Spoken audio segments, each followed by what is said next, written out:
Mm-hmm. I was when I first loaded up my Scarlet Violet, I'm like, oh my god, we got a shiny beetle. Wait, a shiny beetle green. Oh wait, no, that's just a green.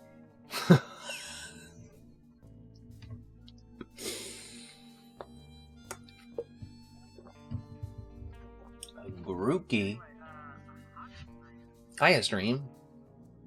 you know what they call these heroes back and gone with the wind? Is it? I'm very excited to talk about it for manga series. No spoilers. I mean, it's in the title of the stream, but no spoilers. Hold on. I just realized on my starting soon screen, I don't think I have Discord audio.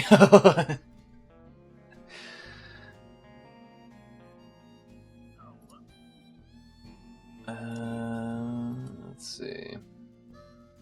Audio. What is it? Audio sources. Scene. Add existing audio sources. Okay, there we go. Now I should be able to hear you on my starting soon screen. Just because I have the starting soon screen up for now. Because we have other things to talk about, you know. Yeah. Well, maybe I'll just spend this entire stream just flying around in a circle around the map. I mean, how I've spent pretty much all the Pokemon streams. Yeah. Like, high enough to where nothing will spawn. So it's like I'm pretending to shiny hunt an Arceus. So true.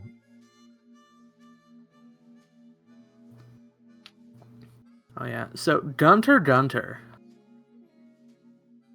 Before we get into that, you have anything else to say? Anything else? Anything else? Last week's One Piece chapter was alright. Yeah, who cares? Who gives a shit? This week's Don chapter was really good. Mm-hmm. And I am excited for the Ranma anime.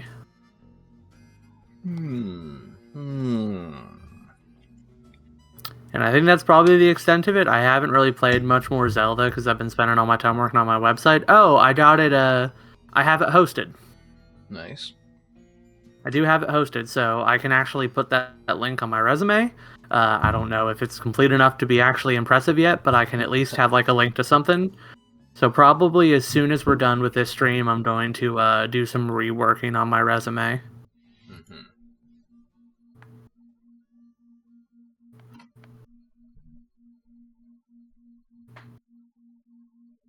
And yeah, that's about it for me. Thank you, Mario Odyssey. Yahoo! Well, without further ado,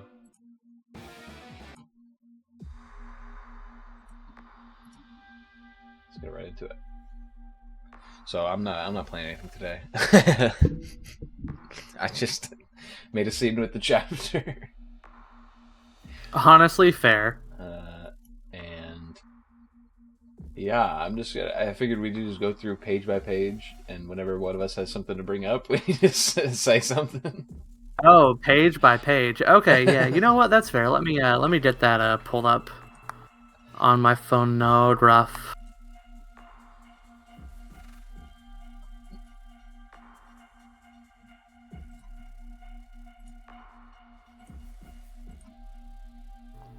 But yeah, this week's chapter of Ruri Dragon was good too. Alright, so page 1. I was wrong. There was no Doan in the color page. My prediction was wrong. Someone who's much more important, Marina.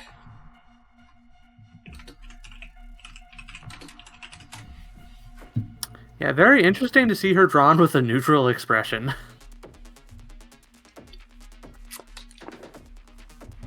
And her hair color, I don't think anybody expected her to have dark hair color. The way the pages were drawn. Oh, yeah. Seem to be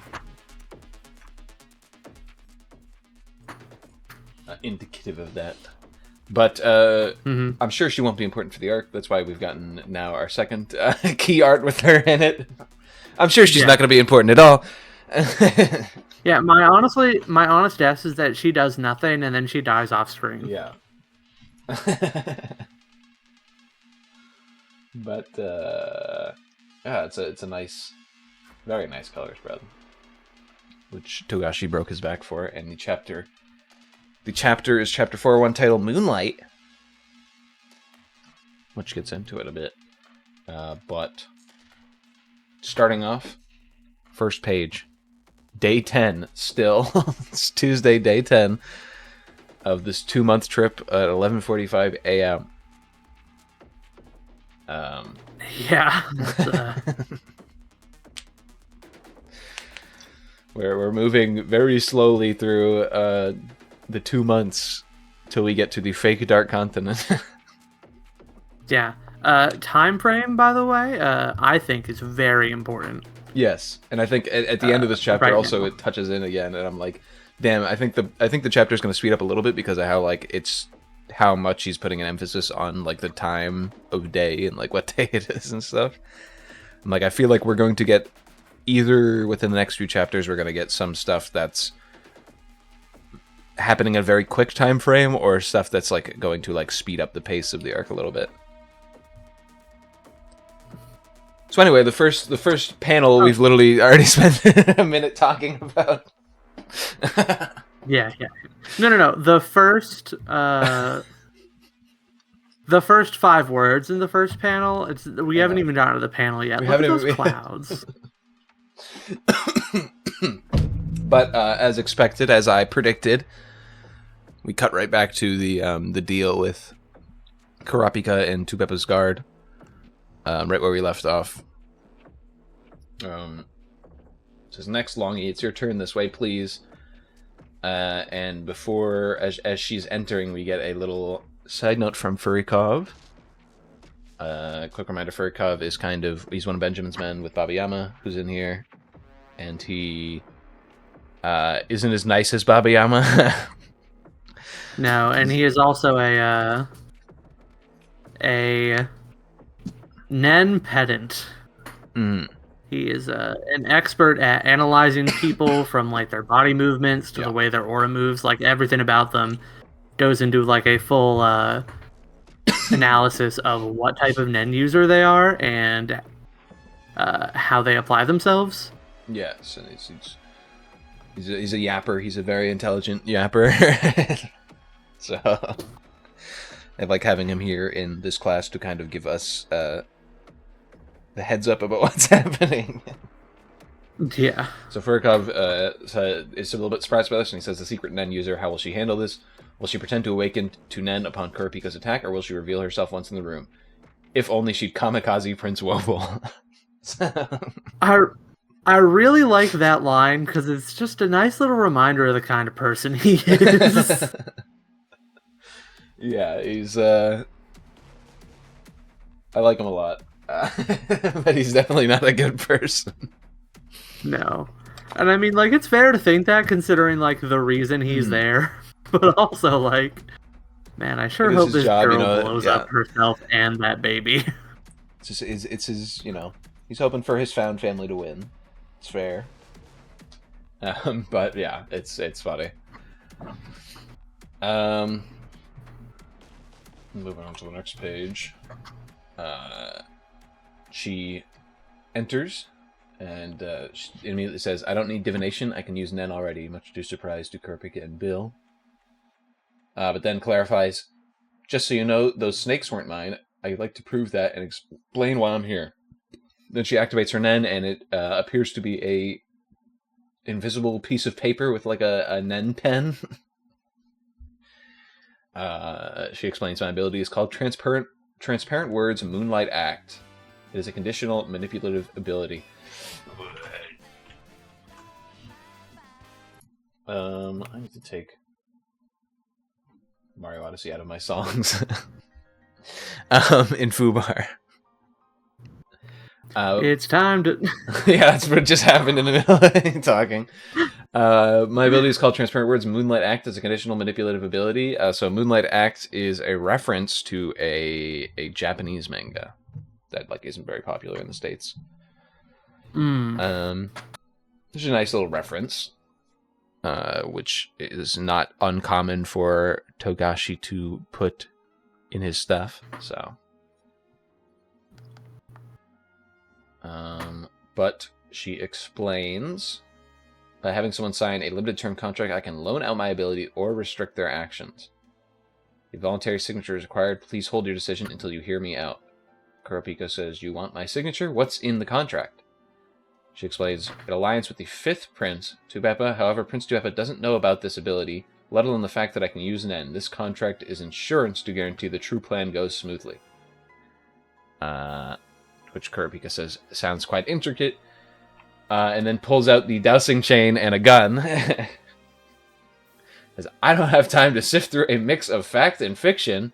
If I figure out you're lying, I'll shoot without hesitation. And the dowsing chain does a nice little panel split here, which is really nice. Togashi making full use of the artwork in this chapter, as we'll come to see.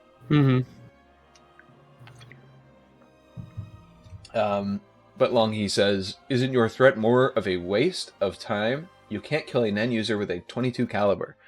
And I don't know if I agree with this. I feel like we've definitely seen Nen users who can die to a gunshot.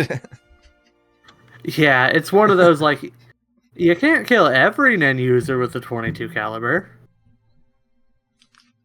But, like, some of them you definitely can. Literally, we had Hulkenberg, like, storming the king's office and shooting at him, and the only reason why neither of them died is because their Nen beast stopped it with, like, their hands. Like, if those shots were to hit them, then they would have died. Yeah. Of course, also, those aren't, I don't know if I would necessarily call them Nen users. Exactly. I think... True. I think Nasabi is a bit too lazy to learn how to do anything other than sit in a room and eat. And honestly, I'm pretty sure he probably doesn't even have sex. He probably makes the queens do all the work. Hot take number 1 for the video. Well, we'll get to that. So anyway, she explains, my ability requires me to explain the whole truth first. If all I wanted was to form a contract between you and the prince, I would only need to tell you the details of the contract itself. But for my true plan, I want to grant you additional power with my ability. In order to do that, I have to explain everything. Kurapika goes on to say, what's your true plan? And Longhi kind of pauses, thinking for a moment, and he says, what's wrong? He says, well, I'm not sure how to explain. I should start with what used to be the true plan. To which everybody seems confused. She explains, the first big drop of the chapter, I am beyond Netero's daughter.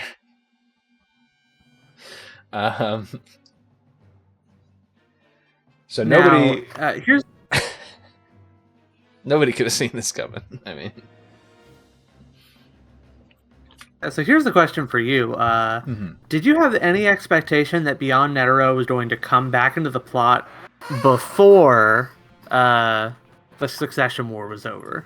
No, I actually... Hold on, let me pull up on a separate tab that's not on the stream real quick, because I had... how I usually handle the new Hunter x Hunter chapters, at least like in this kind of setup phase before we get to like the heavy like stuff, is I usually read they each week there's leaks. Usually there's a chapter summary, which I don't read. I don't care about just seeing the summary, but usually there's leaks of the Japanese version. So I look at the paneling and I say, ooh, that's interesting, ooh, that's interesting. And then there is fan translations, and then there's the official translation. So I usually look at all 3 of those. So when the like fan translations were coming out, I was talking to some people on the Reddit, and I have a post that talked about some of my thoughts. Let's see if I can pull it up. Sure thing. Go ahead and like DM me the link to that, and then I can I'll just go ahead and pull up and read it. Okay. Yeah. I mean, my level of respect for you for making a Reddit post has gone down, but I mean, it's fine. It is a lot of yapping. But I was talking a lot in the Discord as well when the stuff was dropping. So there's some stuff lost to the ether from there. There you go. There's my comment.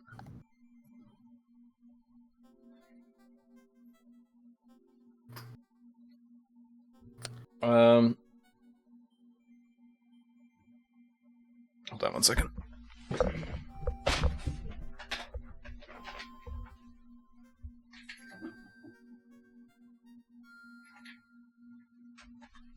Sorry, I just needed to check to see if that was somebody about to enter the household.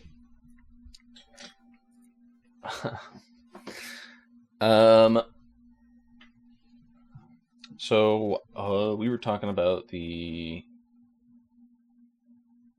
reveal that she is Beyond's daughter. What specifically were we? Why did I bring this up is the question. Because I brought this up for a reason. So I asked you the question, did you expect Beyond to come back into the plot at all during the Succession War arc? No, and there's definitely one of the things that I said in the Reddit thread is what I'm trying to think of.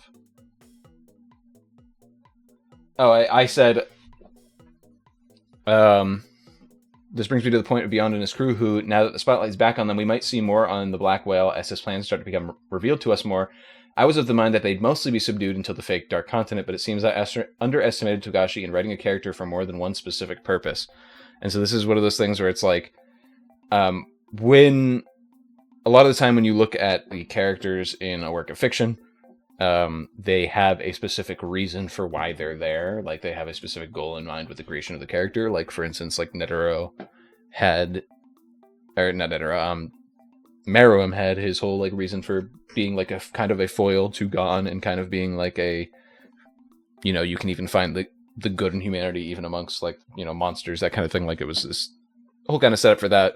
And so, in my opinion, Beyond was being set up as like kind of a specific character for whenever we got to the Dark Continent, and the fact that we hadn't gotten there yet, I thought he was just going to be mostly left out, or if the most we'd see of him in the Black Whale would be like the lower levels going to Chaos and him like breaking out for whatever reason, but like not much into his character yet. So the fact that now it's a complete 180 and he's apparently been plotting in the game for the whole time it took me by a big shock.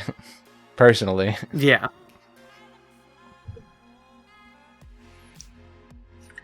Me too. And it actually made me think about Beyond's character in some new ways, both just like, you know, like the new revelation, as well as some of the specific things and ways he behaves at the end of this chapter. Yeah. I think I actually have a lot of thoughts about Beyond, and there's, of course, the hashtag game theory aspect of this chapter, which has also got my mind running. Yeah. Well, we'll continue on for now, but yeah, we'll get into it more as we continue with the chapter. Yeah. So, as Kurapika says to us as well as to the reader, to Longi, go on. And Longi explains, 30 years ago, my father talked some young officers like Kakin into having sham marriages. There are many others with families like mine. The couples raised the children born between the wives and Beyond as their own, and put them in the Royal Military Academy. I think he did this every time a new prince was born. So every time a new prince was born, Beyond was having at least this a child with the sham marriage, possibly more, is what this character is what Longi is saying. Now, we don't know if we can entirely trust everything Longi is saying. Some of her things, like, definitely are assumptions. But at least when it comes to this point, I think we can trust her at least a bit because of her backstory. She continues to go, we were set on the path to become royal guards for the princes, and most of us have probably fulfilled this goal. We had an end since we were born, after all, and the academy exam itself wasn't difficult unless there were special circumstances. I stumbled upon the secret when I discovered that I didn't inherit a trait I should have from my father. After I found out about the existence of my brothers and sisters, I simply figured my father's purpose was to place his kin into important positions close to the next king. So that was the original plan. True plan, Kurapika says, yes, my parents told me when they told me about my real father. My other half-siblings were told the details about their birth or about each other. Weren't told the details about their birth or about each other. Even though I knew until the succession battle, I thought of myself merely as a Kakin soldier with unique family circumstances. I lived in boarding schools as far back as I can remember, so I only had a tenuous connection with my parents. Beyond's purpose, of which my parents spoke passionately every time they came to see me, I never particularly questioned, since it aligned with the national cause of world unity under Kakin. But his methods were different. We were used as pawns. As I said, we could use Nen since we were born. Newborns with Nen instinctively learn Ten and Zetsu quickly to prevent fatigue. I was always among the top of my academy class, physically, even without trying. However, that was a side effect of Beyond's Nen attack. Kurapika goes attack, and she says, yes, my father placed a curse upon us. So a lot in these 2 pages. A lot of yapping before we continue on. A lot of little interesting lore drops we're getting here. The first one I kind of want to touch on. Newborns with Nen instinctively learn Ten and Zetsu quickly to prevent fatigue. Which is interesting, based on the only really person that would apply to in the current arc would be Wobble, who we haven't seen their Nen Beast up yet. So, like, maybe Wobble is unintentionally suppressing their Nen Beast because they are, like, a pretty young child. And they're just developing that kind of, like, Zetsu. It's kind of an interesting thing to think on. Or they already had Nen, and as a result, after getting the Nen Beast, that never came out because they are already in that state of Zetsu. Mm-hmm. So yeah, it's a little interesting thing to think on. It could have bigger implications for this arc that we haven't expanded upon yet. But other than that, I like. Or also, yeah. Oh yeah, I also do want to point out that the Wobble thing could also be a non sequitur because we don't know for sure that having an Nen Beast actually. Having one of these Guardian Nen Beasts actually awakens your Nen in any specific way. Or we don't know if it actually has 0 effect on it.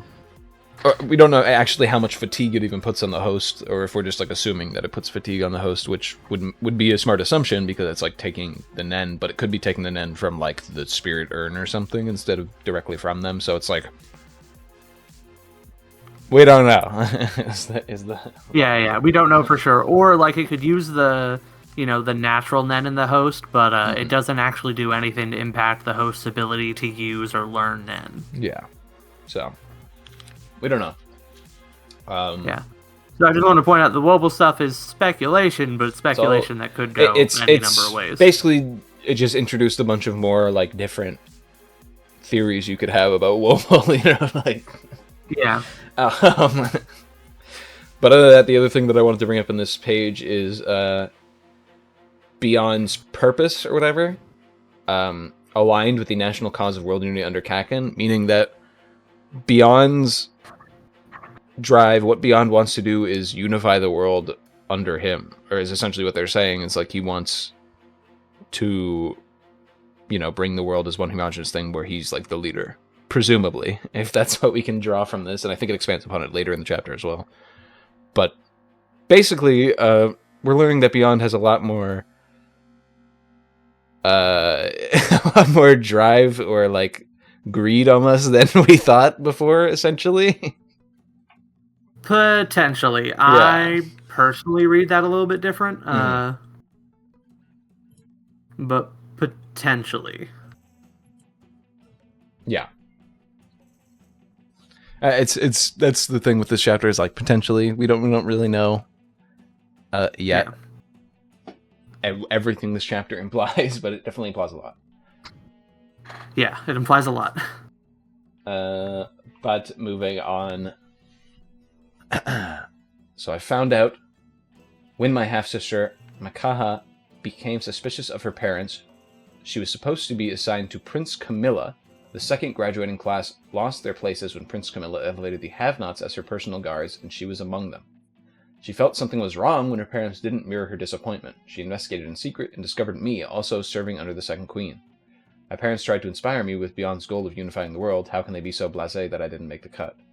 After the cedar ceremony, we noticed a mark in common between us. We showed it to a renowned exorcist and discovered the truth. He told us a powerful and sinister Nen possessed us that will activate upon our death. Take a good look with Gel. And then she shows the mark under her tongue, which looks like an eye with like script around it. Wonderful paneling here by Togashi. Yeah, very disgusting paneling. 0 out of 10. Yeah, I've seen some people already having theories about this, and like people trying to draw comparisons between the curse script in Greed Island, if you remember that, where in the boxer ring where it made his Nen a lot more powerful. Oh yeah. So I saw people drawing conclusions between those, and I was like, that's kind of interesting. Yeah. But Longi continues on. He told me I was a strong curse sacrifice. I was chosen to curse my target to death. There are at least 10 of us who are strong, including me and Makaha. If there are as many or more weak ones who weren't selected, then my father must have prepared a large number of pawns because he couldn't be sure of the final count of princes. So Beyond had a lot of children. He didn't just stop at like one for each prince. He had many more. And some of them are stronger than others.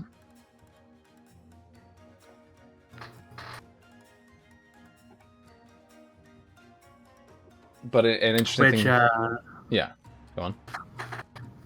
Oh, you can say yours first. I was saying, an interesting thing is that I think they say here... Did they say... Oh, they said it on the next page, so never mind.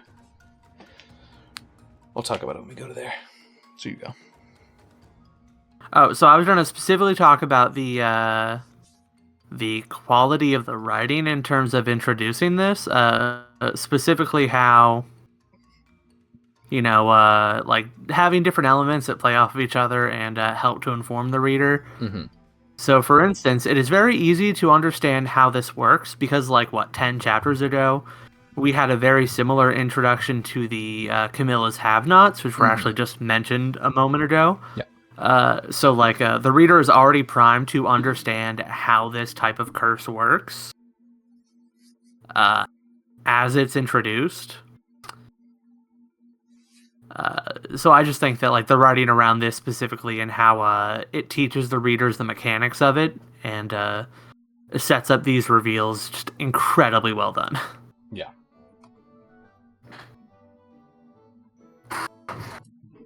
And there are also some thematic parallels, which I will get to later.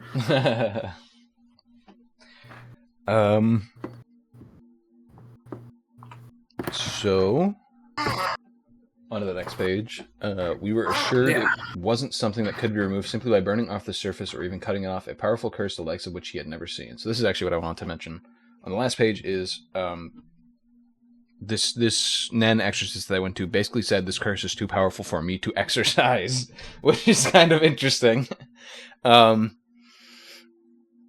It's one of those things where it's like, was the Nen exorcist not strong enough, or is this really like a super strong curse? Like, is the implication here that this curse is so strong that there's literally nothing that you can do against it?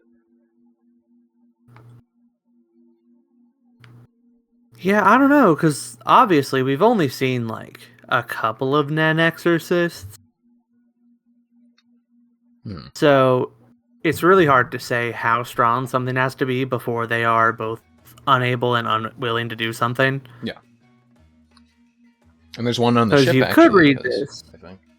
There is one Camilla's maids, I think, is an exorcist, or one of her guards that's not a have-not, basically. Oh, yeah. So. But yeah, so it's interesting. There's also, of course, the possibility that some of his kids finding out about this was an aspect that Beyond Netero knew about, and so the closest renowned Nen exorcist would be someone that is intimately into That's the true. plan. I don't think that's necessarily the Yeah. case. I just think that would be the funniest That is outcome. funny, though. Yeah. If that's like a reveal later, I think that would be very funny. I don't think necessarily it's the case, but it would be very funny. For sure. But for now, just continuing on. Our bodies returning to tools of Beyond's plan, curse sacrifices incarnate on his behalf. We don't know what kind of ability it is or who the targets are, but they are undoubtedly aimed to make sure our targets are cursed to death. Kurapika goes on. Kurapika, if this goes on, or Bill goes on. Kurapika, if this goes on for too long, people will get suspicious. To which Kurapika responds, but we need to hear all of it, or else we can't form a contract with Prince Tubepa. Kurapika very focused in all this information drop right now. He's like, so Yeah. what if Beyond It's has also all this another ambition? example. You know? Yeah, it's also a great example of how well Bill and Kurapika play off of each other, and what good like teammates they are. Just I love Bill. Bill did not sign up for any of this. No, he's like, man, there's a baby involved. I can't leave now. I also like how Bill, when he talks about like his like escape plans, he always brings up how we're gonna bring, Oito and Wobo with us to like Pariston or beyond, and they're gonna help us escape the ship. It's like how I wonder how he's feeling about this right now. Like, there's no way his plan to like bring people to Beyond and Beyond will help them escape is like going to work. Theoretically, like. Oh yeah. That's a good point because Bill is specifically aligned with Pariston because he's one of his hunters. Yeah. And Pariston is in theory aligned with Beyond, but yeah. And yeah, so he's working for Beyond is basically what he said before, and he had 3 escape plans. One of them died with the one guy who died who had an ability that allowed him to turn into vehicles, which is sad that we never got to see. Yeah. But his other 2 plans, one involved Pariston and was going to be very hard, and one involved Beyond and was extremely hard. So you had to think into like his headspace, like, does he still think these plans would work realistically after hearing some of this stuff that happens in this chapter? That's a really good point. But continuing on, since Beyond didn't make any moves after Makaha failed to join Prince Camilla's entourage, we don't think our targets are simply the princes we were assigned to. That means we might not have needed to be in the entourage or even in the military at all. Even our life goals were used for our father's scheme. So, this is kind of an interesting thing that I feel like people aren't touching on a lot in the discussion. She's saying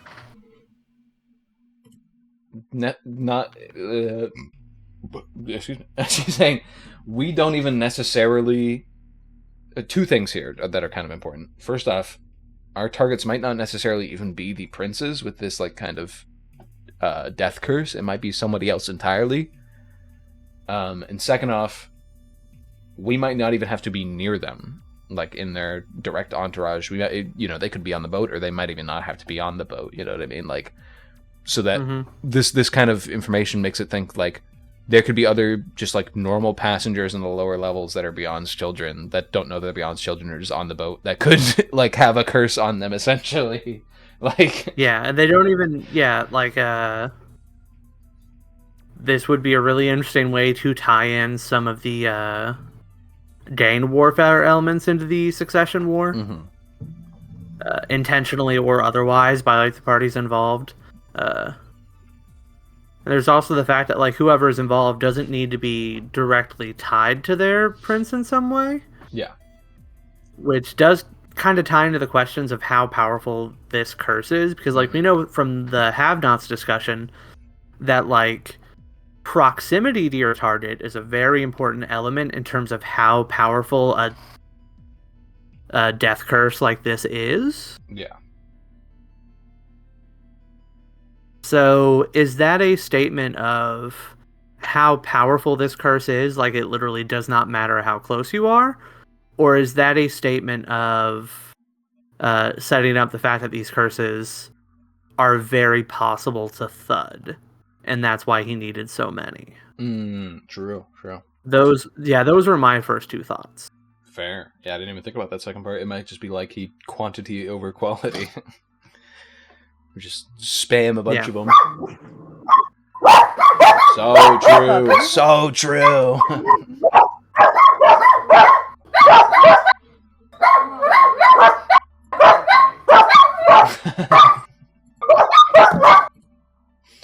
Alright, give him a moment to fix that.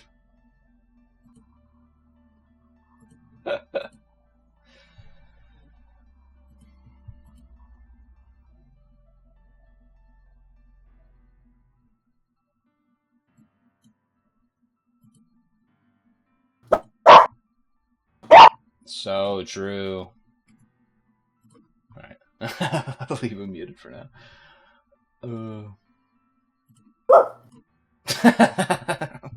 I'm muting for a second, just hear the dog bark. I don't know what's going on over there.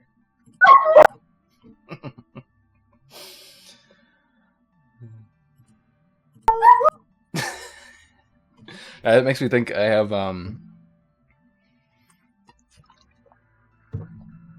it's just my birthday today, and I have I have my brother and niece and nephew visiting later this week. Ooh.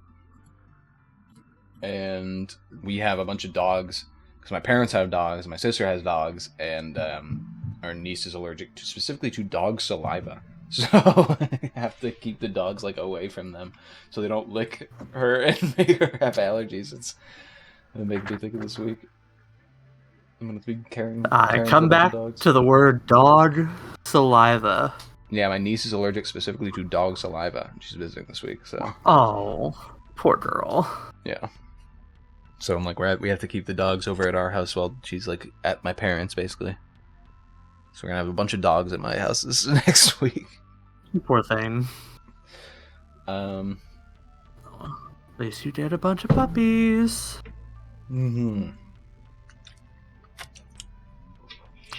Okay, yeah. So we were discussing potential power levels of the Nen curse. Yeah. Basically, it could be quantity over quality in that sense. Where we don't know how many children beyond sired or where they are even, and somebody who's I did see people making jokes where they're like like half of the boat is like Beyond's extended family. Yeah.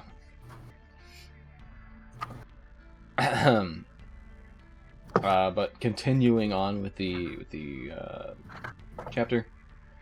You don't know who your target is, but you're sure it's a prince. And she says, yes, it's only speculation, but I'm sure of it. So she's saying she's certain that her curse is on a prince, essentially. Is what she assumes. There are more than 10 strong curse sacrifices and 14 princes. It can't be a coincidence. We don't know who's going to kill which prince, but Beyond is trying to influence the succession battle. Bill chimes up. If he didn't tell the sacrifices, that means either Beyond knows how to activate the curse, or he's leaving it to fate as a condition that increases its power. Kurapika says probably the latter, which I agree with. Beyond is in Kakin's innermost circles, so it's likely he just wants the eldest Prince Benjamin to take the throne. Sacrificing a life is necessary for a powerful curse. If they give Prince Benjamin such a hint in order to ensure he survives as successor, then Prince Benjamin can use his special martial law with the military at his back as a last resort. To which Longhi chimes up, no, I don't think it's Prince Benjamin, to the surprise of everyone else. She says, my father is well prepared, cunning, and greedy, and with this much preparation time, it's inconceivable that he would make all this effort for someone unrelated to him. Bill says, then what? And Kurapika says, wait, you mean... Which she confirms, yes, one of the princes is Beyond's child, that's what I think. Okay. Dun, dun, dun. Yeah. This is a big drop. Because now... Yeah. everything is recontextualized where it's like, okay, there are some of the guards are beyond children, but not only that, one of the princes is probably beyond children. Get him! I agree. It's crazy.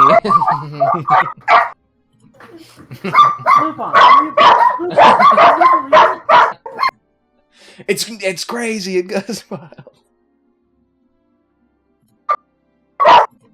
I'm trying not to completely put him on mute, but I'm also trying not to let the dogs go crazy.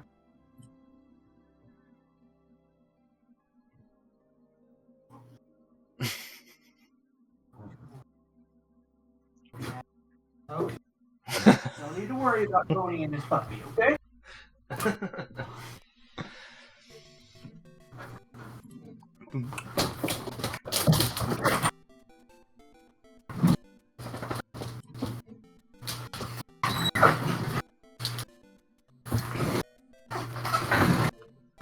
Sorry, one of the neighbors got a new dog, and he has it off leash, like out and about with him a lot.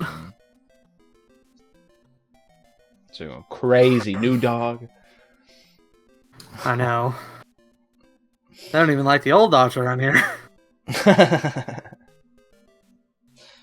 But yeah, so what a great choice for like a first chapter back, or like the first chapter at the start of a volume, because like suddenly, not only are we dealing with the events of this chapter, but also now everyone is in full-blown speculation mode, even more than normal. Yeah, and I definitely have my opinions on who it might be, and I'm sure you do too. I think we should save that for the end, though. Oh yeah, give our theories. I have extensive thoughts about several princes. Yeah, so we'll go into that later for sure. But yeah, this kind of recontextualizes a lot of the arc, not only the guards, but also like the princes, like what's going on now, and definitely recontextualized beyond as a very greedy hunter-esque person that I feel like I'm seeing his character in a different light that I feel like we'll expand upon a bit more here as we talk more about it. Mm-hmm. But for now, we'll continue on with the chapter. Bill goes, "Is that really possible?" Cory goes, "Queen Oito, what is the requirement for a prince to participate in this succession?" To which she says, "To be qualified, they must be born to Nasubi's Hyugaro's lawful wife. It's true that there's technically no mention of paternal lineage, but I mean, it couldn't be." Then we hear a knock on the door, and this one dude whose name I forgot, but I know who he is. Yeah, he's one of the third prince's bodyguards. Mm-hmm. He says, "Kurapika, is anything wrong? You're taking so long that everyone's worried." And the other guard is kind of standing by the door with his gun out, which is funny. Kurapika exits and says, "We're fine. Negotiations are taking a while because we can't agree on the terms of this truce. We'll explain it fully afterwards and clear up any doubts you might have. Please have patience." Furikov goes, "There's no outright change in Kurapika's aura, but surely they've realized she can use Nen and she's the assassin. What could they be talking about?" So this confirms that this is who Furikov, in an earlier chapter, basically said he thinks is the assassin. He believes Long he is the person doing silent majority. But as we find out, that's not true, presumably.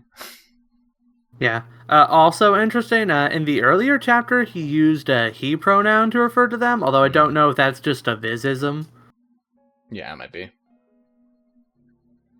Or not. That's just something that because I did go back to reread those chapters after reading this one, just to see if there's any sign of her. She never actually shows up in any of the panels. But in the panel where he is presumably talking about her as like his main suspect, he does use a he pronoun, but again, that's also very possibly a Vizism. I didn't check any of the other translations. Yeah, I'm not sure. I don't remember if some of the fan translations had it different.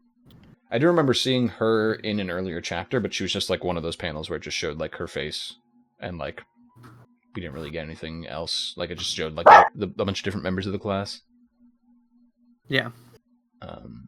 But we also see Baba Yama staring on, kind of thinking to himself. We don't get to see inside Baba Yama's thoughts, which is kind of interesting. Mm-hmm. You don't get to see what he's thinking right now. It could be because maybe he knows a little bit more than he's letting on. A lot of people are like, why do we have, like, there's a couple more panels later of Baba Yama also thinking, why do we just have Baba Yama, like, thinking this chapter? A lot of the chapters dedicated to, like, Beyond. Like, does he have something to do with that? Does he know, maybe, or something like that? Like, Mm-hmm. a lot of theories and speculation regarding him. But for now, continuing on, Kurapika goes back into the room, immediately takes out his gun again.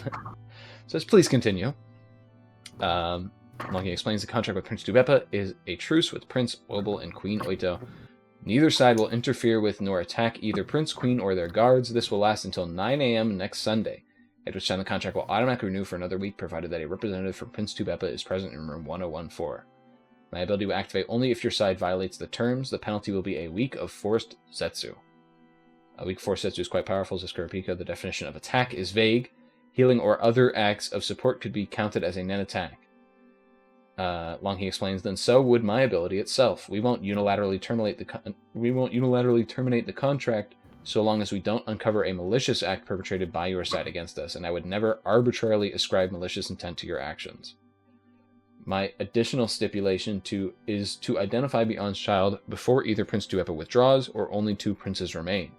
If it turns out the criteria I set are not applicable to any of the princes, the conditions will be met in your favor, and my ability will immediately activate, granting you your reward. My additional stipulation will expire at the same time Prince Tuepa cancels the truce, but if you are willing to continue the investigation, I promise to write a new contract between us and compensate you in the same fashion. The reward is you will be granted a one-time use of my ability, which is pretty big. It's pretty good. Pretty good ability to have a one-time use of. Yeah. As Kurapika expands on, and he says himself, not bad, it's limited and depends on the person, but still Force Zetsu can be applied with much easier conditions and much less risk when compared to my ability. And then he says, the chain hasn't moved, she hasn't lied. Longi says, though, I want you to make your decision after hearing this last part, my current true plan. If my father's child is among the princes as I expect, I will kill them myself. With a bit of a nen flare up here. So we don't know what Longi can do entirely, but kind of an interesting assumption that she's just going to pull out a gun and shoot whoever the prince is, basically, like, because we don't. She doesn't really have like an offensive nen power, it seems. Yeah, or at least we don't know for sure. Yeah, because we've only seen the one nen ability. Not even for sure what type of nen user she is. The assumption is earlier that her ability, or at least her ability, is conditional manipulative. Manipulative. Yeah, we don't really know. Yeah. So probably a manipulator, but she could also be an emitter. Yeah. Considering the nature of her contract. Mm-hmm. Now she goes on to say, if only my father had told me everything, even if my role had been the same, I would have never made this decision. And we see, for one last time, the chain does not move. Finally, everyone exits the room, and Furikov is looking very surprised as he sees them exit. He says, no evidence they fought physically. Their auras are too tranquil for a nen battle, so they negotiated. There was nothing unnatural when Kurapika came out to explain, but was she crying? What the heck happened? I feel something slightly different from before in Kurapika's aura, but it's so faint that I can't tell if it's just a subtle change in himself or Longi's nen. If it was Longi's attack, it could be something remote that involves multiple steps, or something invincible that brings out absolute power under certain conditions. I can't narrow it down, though. But it would be difficult to fill the conditions for both Bill and Kurapika at the same time. Plus, that would make my deductive inference that Longi was the assassin a mistake. Did she negotiate with a sob story without Nen? There's not enough evidence for any of this. I don't even know if I should pursue it. These people sure don't make it easy. Furikov feeling a bit over his head right now. Kurapika says, sorry to keep you waiting. We were discussing the truth with Prince Tubepa. In short, we're both positive towards the agreement, but we can't agree on the details. Our opinions also differ on how much we're willing to share with you all. To which Furikov kind of correctly assumes this is an act to balance the interests of the third and fifth princes. Yeah, right. Which I kind of agree with. Yeah. Karapika says, lastly, Temptori, it's your turn. We can talk about this matter afterwards. To which Furikov says, or they can just tell Temptori in there. Then 1-1 behind closed doors. Prince Webble is safe as long as the system functions. I could expose their conspiracy and demand a suspension of class or disclosure of information, but I have little evidence. I won't be able to take them to trial and will just end up strengthening their solidarity. So Furikov, I think, is entirely right here in these final panels with him.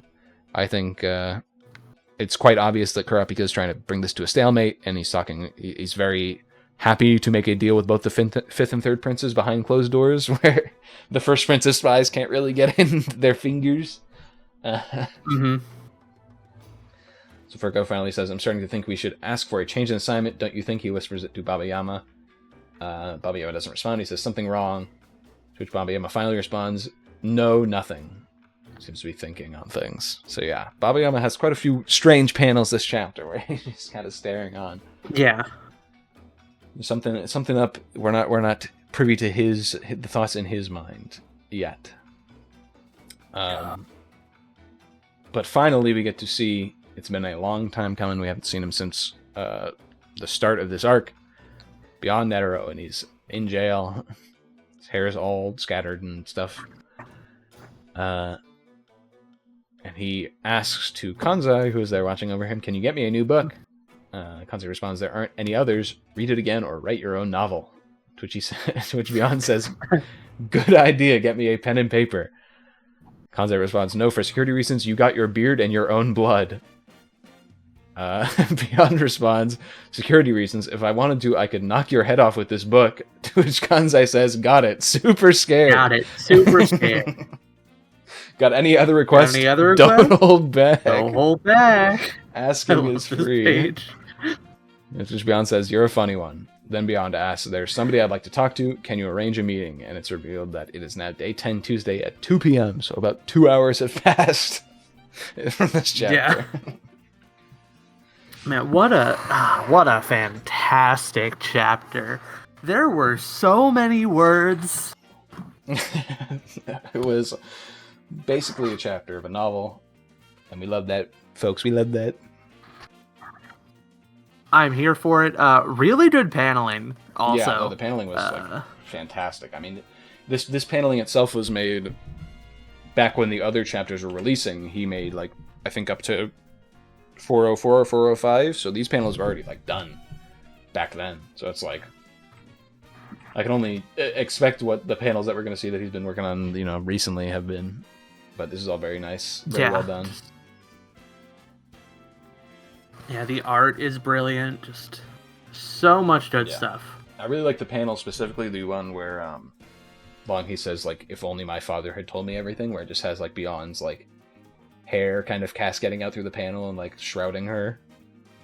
It's a really nicely done panel. Yeah, and I think all around just some great panels this chapter. Oh yeah, also, Shiny Dolurk showed up. Nice.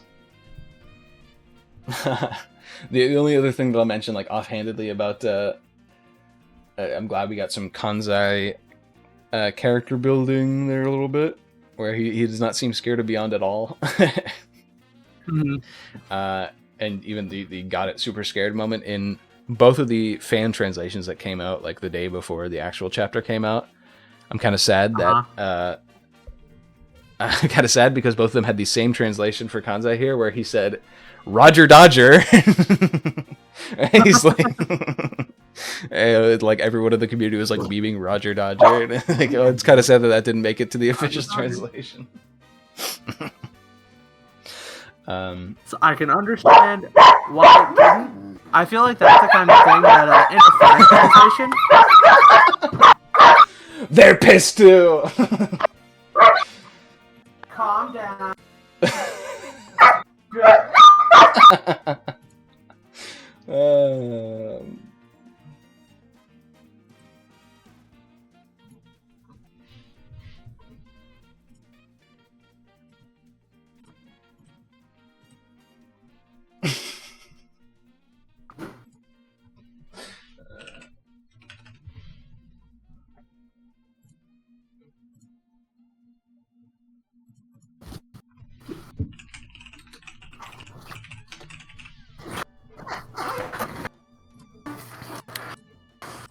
Yeah, but I think that's one of those things that like in a fan translation, everyone finds it really funny and great. Yeah. But like in a official translation, you suddenly have about 20 people that make like 5,000 worth of people's problems. Yeah. For everybody else. So true. I love what's her name? I think she's a very good translator, Lillian Olsen, who's done the Hunter x Hunter translations for years now at this point. Very good at. I like what she does. So I most of the time I like what her chapters better than the fan translations. There have been a couple times where I'm like, ooh, I really like what the fan translation did here or there, like for one panel, but like 99% of the time I prefer hers over the fan translation. So yeah, it is good that Hunter x Hunter has a good translator. Yeah, Looking very appreciative. Looking at you, One Piece.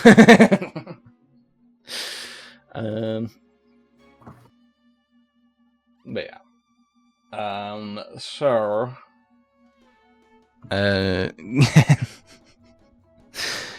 So do you want to talk quality first or theories? So like, do you want to go into like quality, theories, or theming first? I don't know. I don't know which layer. Well, let's go into quality first. I feel like that's the easiest to talk about right after we're done. Read the chapter. Because I know we've already talked about I've already talked a little bit about like the macro pacing of this chapter, like how it fits into being like the first chapter after a break, the first chapter of a volume. And then there's also the fact that like on a micro level, I think this chapter is paced exceptionally well. Yes. Like the contrast between like there's like the very dense pages with that intense artwork occasionally is very good. The fact that you have this incredibly long and not dry, but like very information dense chapter that is ended on a very funny comedic moment. Mm-hmm. I think that's I think it's a very well put together chapter on basically every level. I loved seeing some of the reactions online from people who came back and said, wow, I haven't read Hunter x Hunter in years. Like I was up to date, but I haven't like reread it or anything, and I still like could understand what was happening in the chapter. Like the chapter wasn't so overbearing that it was confusing, even for people who aren't like completely refreshed on everything.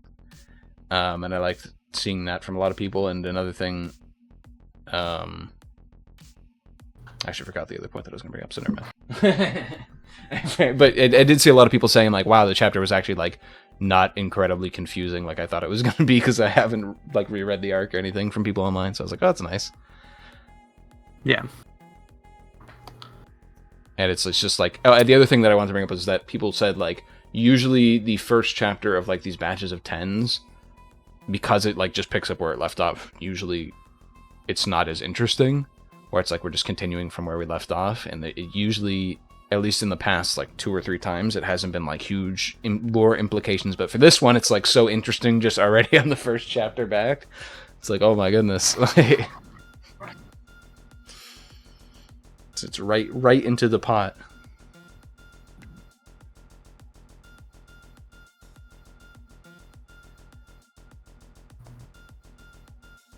Yeah, really just fantastic. Mm-hmm. Yeah, no, I think it's a great chapter. Looks great. Reads great. Follows up immediately where the story left off, and also drops a bunch of stuff that recontextualizes the whole arc. We've just been sitting on this chapter for... This chapter was finished when the last chapters were released, so like... Oh, yeah. We've literally just been sitting on this chapter, waiting for this one to come out, essentially. Oh, that's so funny. It's wild to think of.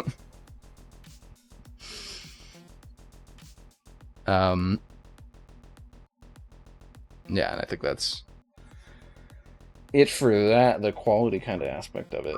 Yeah, I just really wanted to talk about the pacing of it, because it was just so well done. I think it's really well done as well. I guess like, would you put if you put a rating on this chapter, what would you put on it? I'd put like a solid 10 out of. For me, it's like a solid 10 out of 10, but like for most people, it's probably closer to like a 7 or 8. I was gonna say 9, just because it's like there's so much information dropping, but it's also like it's a little worrying because this is the 50th layer of complexity we're putting on the onion. Like there's so much where it's like, oh my god, another one. Yeah, that's like true. We made the joke. Even touched on the fact. Mm-hmm. Oh yeah, go on. Oh, I was saying we made the joke that like, oh, how many more factions are we gonna introduce this time? Ha ha ha! But like, he literally started off with introducing reintroducing an old faction, but recontextualizing it as a completely new faction within the confines of this arc, essentially. So it's like, okay. Well, I would say that it is actually an entirely new faction because like remember, it's not just her. She and at least 9 of her siblings are also all in it together, presumably. And those are only the strong ones based that on she the way knows of, essentially, because she said there's probably more. So. Yeah, with I think the most obvious maybe a red herring element being that what's his name, Babiyama? Mm-hmm.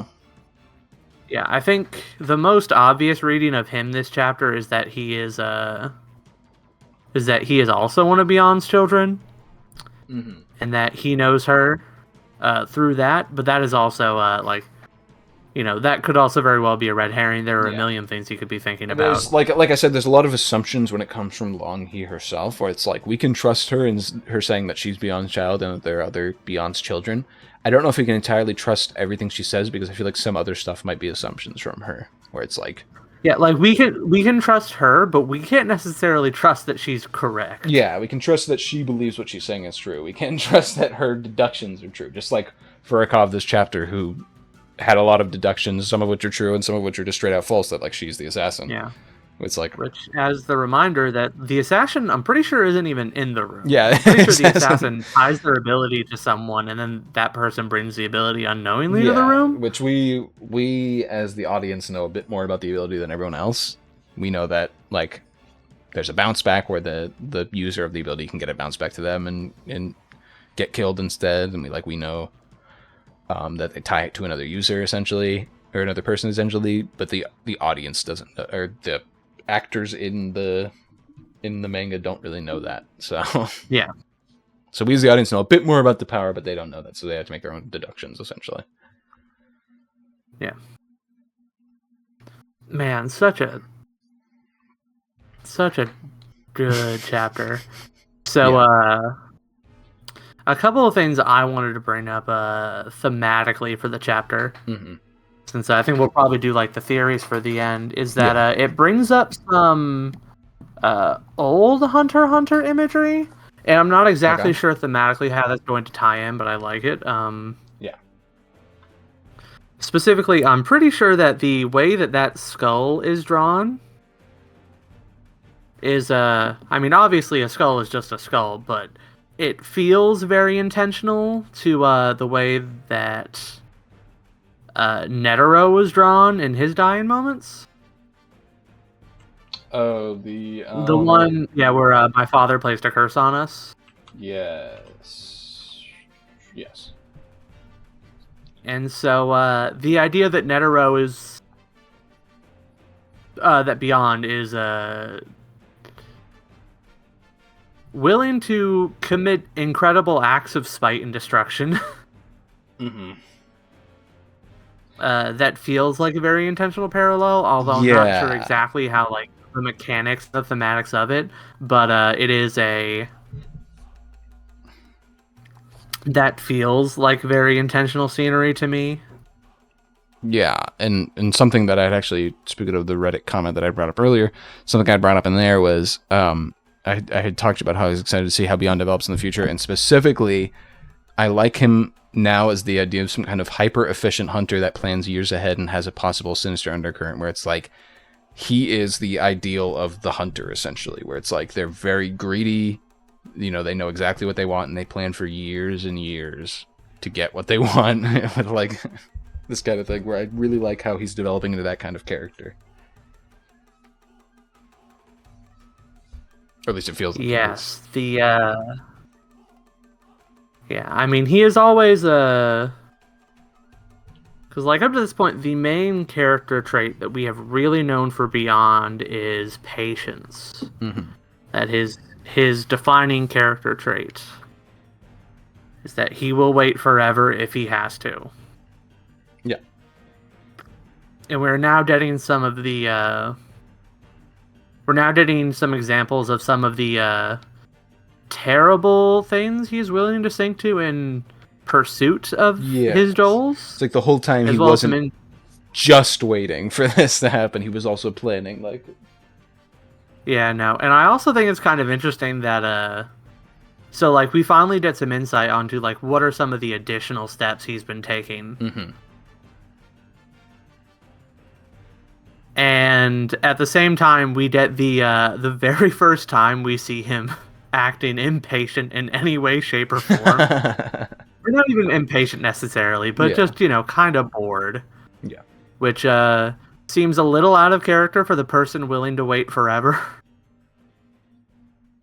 Which is just an interesting little choice to me. Mm-hmm. You know, I definitely think... it's put Beyond in a new light for me where I want to see how he expands kind of from this point forward, but it definitely feels like they're setting him up to be like this super like greedy and efficient in like just like years and years of planning, kind of like Hunter-esque character where it's like this is what the perfected like hunter is like in the universe. Like they're not like a perfectly normal person or anything like that. Like they're like this evil greedy bastard who's planned for years and years. Yeah. Like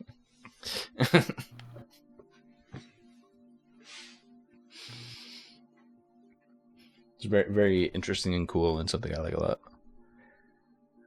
Mm-hmm.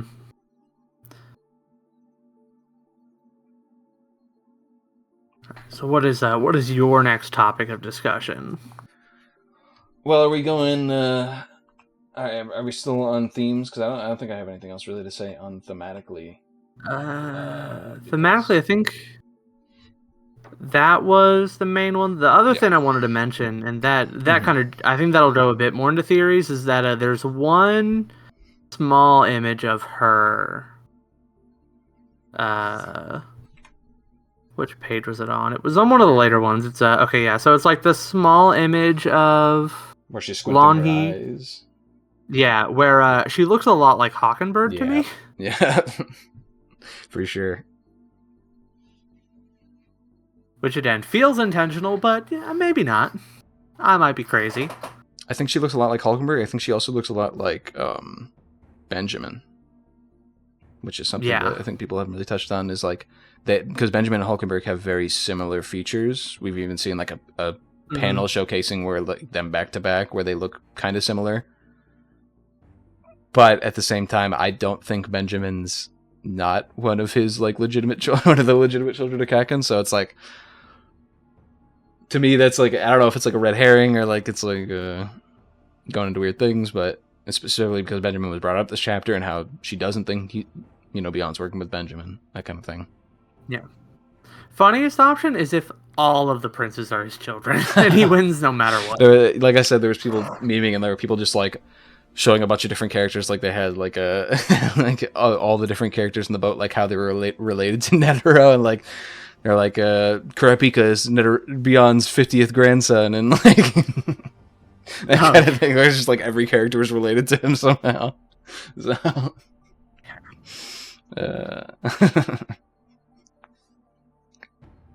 yeah. So I guess that's a good lead into so the question of who is Netero's baby? Who are Netero's children? Because we have we have things to think on here. Yeah. And there are a couple other theories I want to bring up as well, but yeah, I think we should start with this one for sure. Yeah. So I have specifically in terms of like the princes, I have like a top 3. Okay, I have a top 4. Top 4. Okay. So my top 3. Mm-hmm. With one honorable mention. Okay. So, like, the honorable mention for me is Saridnik. Mm-hmm. It feels like an obvious choice because, like, you know, the main villain potentially of this arc being the main villain of potentially the next arc. You know, that's something that kind of makes sense.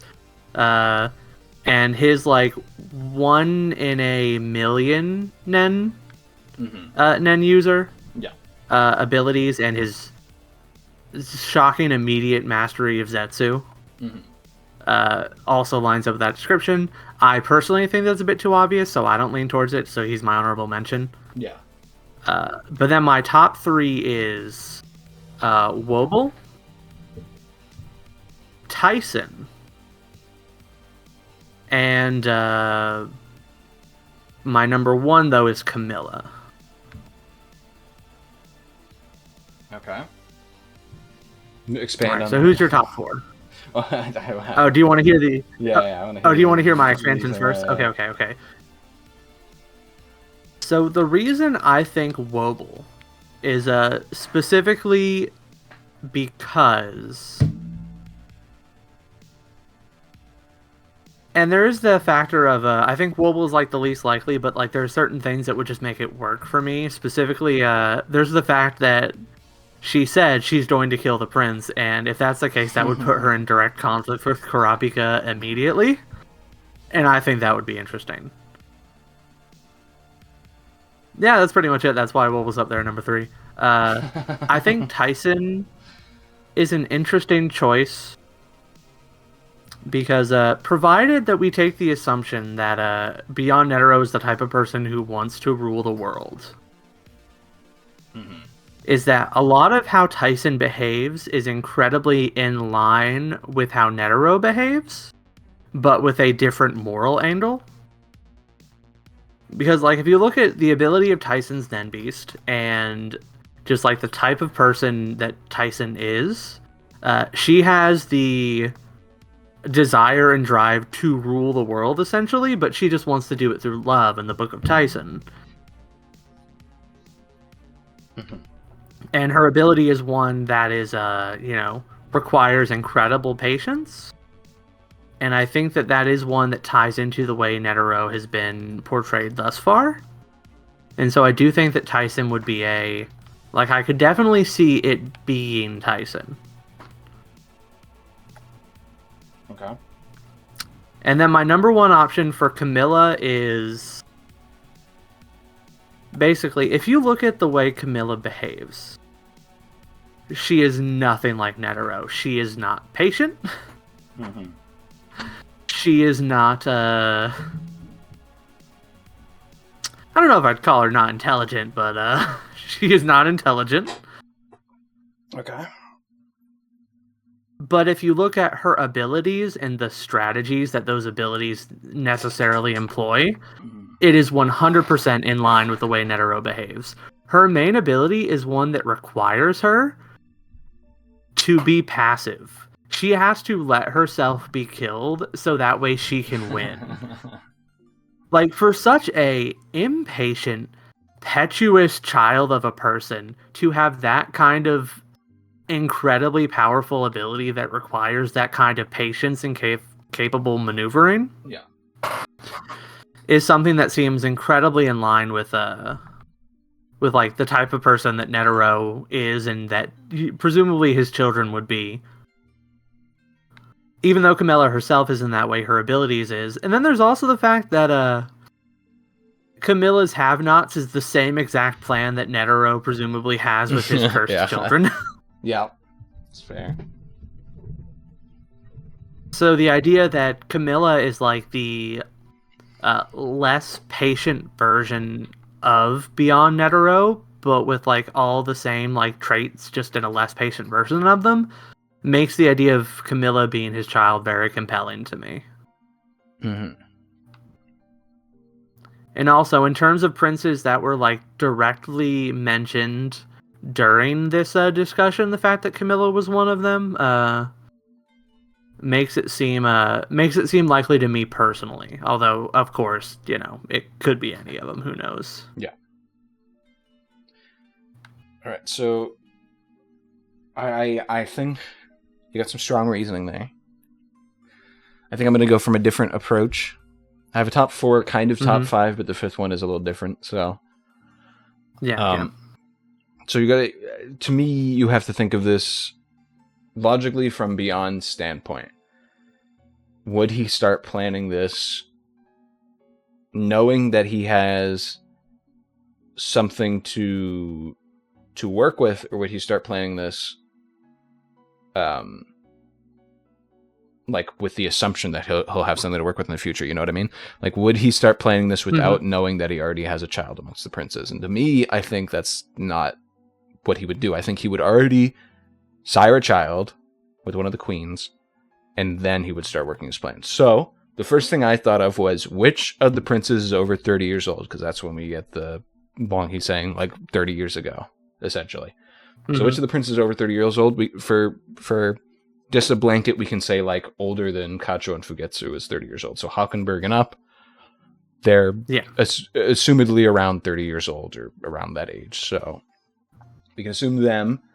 And I want to kind of eliminate the firstborn children, because presumably for following how ancient cultures did, like kings and queens and stuff, it's when they got married that night they went and consummated the marriage and presumably, sired a child off of that. That's usually how it goes. So in my assumption, Beyond would have to plan to know exactly which woman Nasubi would marry and go to bed with, and make it so that she got pregnant at the right time without giving it away before the marriage and that kind of thing. And to me, it feels like maybe that could be done. But if we come in with the assumption that probably that wasn't happening, then we can kind of axe a lot of the first children.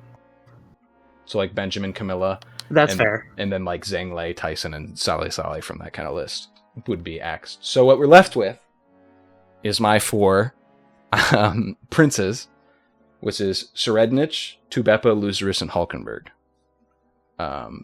Each of them having their own kind of idea behind them. Tubepa and Lucerus, I think, are a little weaker, just because we don't know much about them yet. The most thing we know about Lucerus is he doesn't really have an ambition as of yet, so we don't know what he's going to be doing and like that kind of thing. So it's like we don't know how he would tie in. Could be something, but we don't know. Tubepa, the biggest factor we have is that she kind of has a face shape similar to Longhee. Like, like that has anything to do with it. Halkenberg has that similar face shape, as we've already talked about that one panel where he looked exactly like you could confuse Halkenberg for Longhee. But also, Halkenberg also has that kind of like drive and ambition, and he has that affinity for Nen, which we haven't seen from the other 2 that I already mentioned. He has that affinity for Nen, and same with Serednich, has that huge affinity for Nen that we already know about. He might have already known it, but not known that he known it, essentially. And also, he looks very similar to young Isaac Netero, which a lot of people have brought up, which I kind of prescribe to the theory, where it's like, it's not a bad idea that he does look very similar to like young Isaac Netero. So it's like maybe. Oh, that's something I didn't even think about. Yeah, so those are my 4 princes. I do have a 5th, which I think could be an interesting theory. And the reason why is because we don't know how old Oito is. So what if Oito is actually Beyond's child, and he set it up in a way that like she had an adoptive family and that kind of thing, and then he set it up so that she ended up marrying the king and having a child, and that's why the succession war started after Wobble was born. It wasn't because they needed to wait for 14 princes or something like that. It was because he had a deal with Hugoro where it's like, you marry my daughter and have a child with her, and then we can start the succession war, that kind of thing. That was the other kind of thing. It's like, maybe that was it, You know what? That actually makes so much sense to me. Mm-hmm. And that's something I brought up earlier as well in my Reddit comment. It's like, do we know that 14 was intentional, or is it just a number that we're at now with the Culling game that it started? Is 14 even strictly reference to the children of his, or is there some other bodies that can be allowed in like the coffin chamber, like Nasubi himself, which is what everyone's assuming would be the 14th if one of the princes survived? that kind of thing? Or is there other people that can qualify technically that we don't really know? Because the only thing we know about the Sea Urn at this point is that it's basically an end contract that he makes with the wife, where it's like whatever child we have enters into an end contract with this, or like whatever child you have essentially enters into an end contract with this at this point. Mm-hmm. So it's like, we don't even know the specifics. We don't know if 14 was a specific number that they need to reach, or if it was just like the stopping point, because that was like, Beyond was like, I want you to have my kid now, like my grandchild now, essentially, that kind of thing. So it's like, we don't know the specifics on that. And that's kind of one of those things where it's like, now we can go into the motives of the king. Like, what is he getting with the, or some of the queens that we don't know of. Like, what if, if one of the first or second queens, which is my prediction, is the father of Beyond's child, what is their like reasoning for doing that kind of thing? So it's like whole bunch of shit. I actually think that like the most likely queen probably, it's like if we go from like a queen first angle, the most likely queen in my opinion is probably Unma, the first queen, just because we have not seen her at all yet. Yeah, it's true. We've seen a bit of Duzal, a bit of Seiko and Savanti and Oito, of course, but like most of the other middle queens, we haven't really seen much of anything, and I'm assuming they're not. Yeah. Like I don't think Tyson is Beyond's child. That could be your theory could be different. I think Zhang Lei is we've already revealed that has a different father, but it's not Beyond. So Yeah. But we'll see what happens with that. Yeah, I think it's definitely something where it's interesting, and I think there's definitely going to be a bunch of wild theories coming out where it's like, ooh. Yeah, a lot of crazy ones. Also worth noting, Beyond is incredibly tall, and so is Benjamin. Yeah, that's definitely a theory.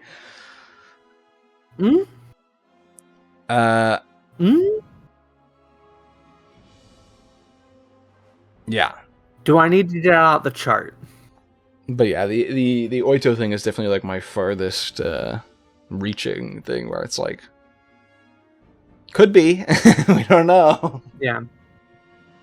Yeah, I also think that personally, I would not discount the firstborn princes. I think it's definitely because on the one hand, we do already know. Yeah, because we do already know that that's what Zhang Li is. Yeah, no, it's definitely like, and that's one of those things where it's like it's something where I had to narrow down the princes, and I already had assumed Benjamin wasn't, Zhang Lei I didn't think was, Sally I assumed wasn't, so it's like it kind of, those firstborn princes are kind of following that kind of theme. So for me, it was like Camilla and Tyson, which were like the maybes. And I was like, I'll just knock them out. To me, yeah.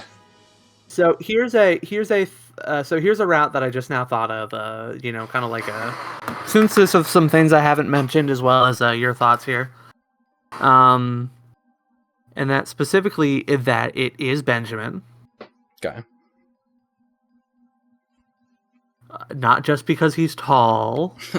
That's the main point of evidence. It's not the only point. But also specifically, we know from Nasabi's brother that he won by keeping his head down.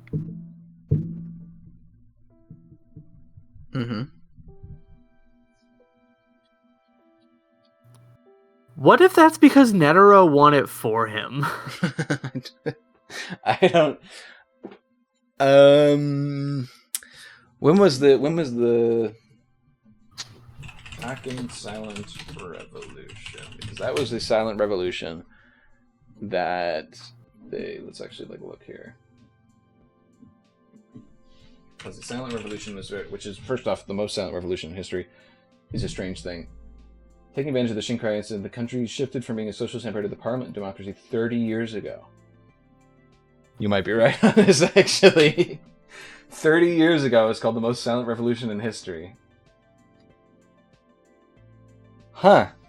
So you might be right, actually. Here's my idea. The previous succession war, Beyond Netero is the one who won that for Nasabi, and in exchange, his firstborn was actually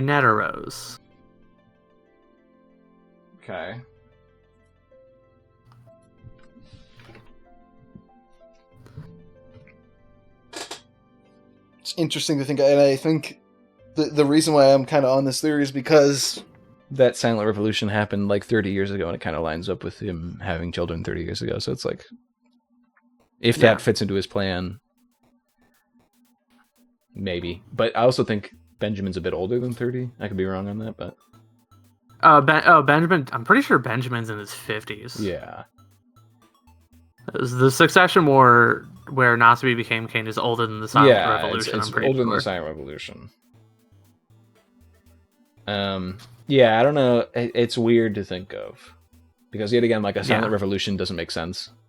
Like revolution implies that like it's like a like a big thing that's happening, a big change. Well, I think that's also kind of the joke of it, where it was the most silent revolution in history, when it wasn't a revolution. It was literally just like the people in charge signed a few papers, and now technically we're not a monarchy anymore. Yeah. It's weird. It's weird. Yeah. It's weird to think of. Yeah. I do also want to note that I also think Hockenberg is a very likely candidate. There's specifically one of the drawings of his face in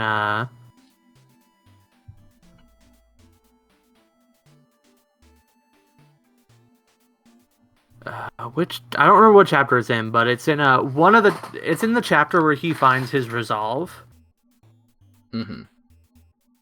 And he just has like incredibly dark shading on his face. It's very reminiscent of that skull in the bottom of the bottom panel, which again is just kind of how he draws like some intense moments, but it also feels kind of like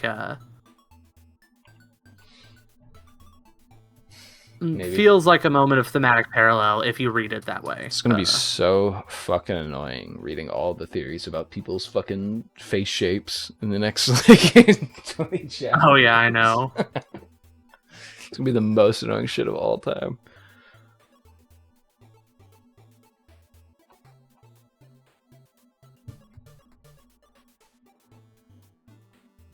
Listen. So if you compare the height of Unma and Nasubi, you can tell that the chance to have a child as high as Benjamin is only 25%. Which lines up with the fact that out of the 4 kids that we know they have, only one of them is super tall. Well, Unma only has 2. However, but, you know. Oh, I thought they had 4. I don't remember. No, I don't even know. Alpha, that's working. Yeah. However, if we look at assuming that Netero and her are the parents, there's almost 100% chance that he would be that tall. I'm just saying that if we look at the alleles,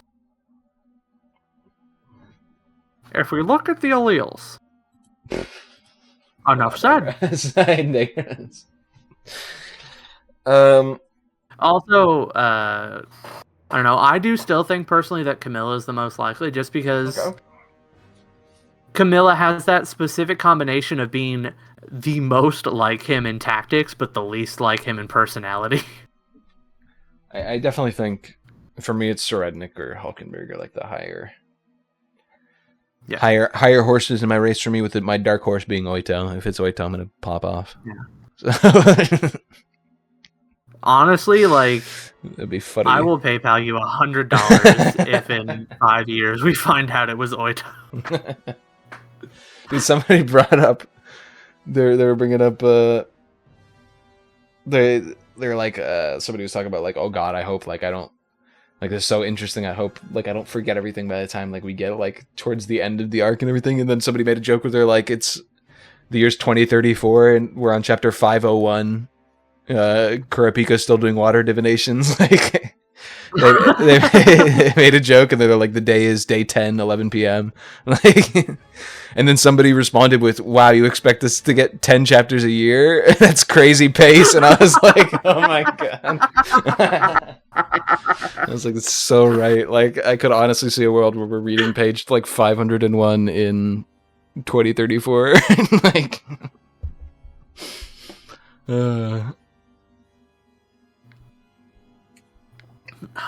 Well, to be drama. fair, the pace seems to be picking up, so we're going to assumedly get Yeah. 30 chapters in a row here, which is crazy to think of. And they're all going to be weekly now, which is wild that they're still doing it weekly, but, pump up those numbers because all their series are ending. So, oops. Oh, yeah, that's true. Right, so in terms of other theories, what did you have? Because I didn't have too many outside of the children's one that I've devoted much thought to. You have some other ones, if you do? No, nothing substantial. Okay, well, I have a big one. I need to go through I have to go through some of the Mafia chapters again, but I have a big one, okay? So, like I said, I don't think we can believe everything Long He says because I believe that a lot of the stuff she's saying is made on assumptions. So, Kirby asks her, "You're sure your target's a prince?" And she says, "Yes, it's only speculation, but I'm sure of it." That's what she says. She says there are more than 10 strong curse sacrifices and 10 princes. It can't be a coincidence. Now, here's the thing. So we know there are at least 10, assumedly more, strong curses that are meant to be sacrifices. We don't know the exact number. Just putting it out there. What if the targets of these Nen curses aren't the princes, but instead, Beyond had a plan coming into this. After Netero died, he knew he would have to deal with the Hunter Association. And in doing so, he made these curses for the Zodiacs instead.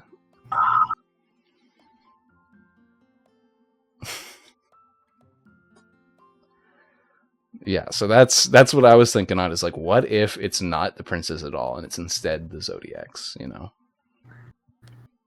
And depending on the way he words it, he probably it doesn't even necessarily have to matter who the Zodiacs are. Yeah, that's what I was thinking as well. Like, it could be because Pariston left as soon as Beyond was out. Like, he immediately got up and got out.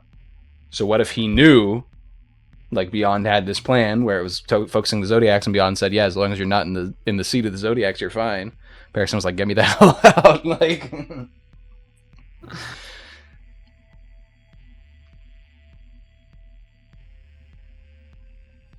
So that was my crazy theory that I was thinking on a bit, where I was like,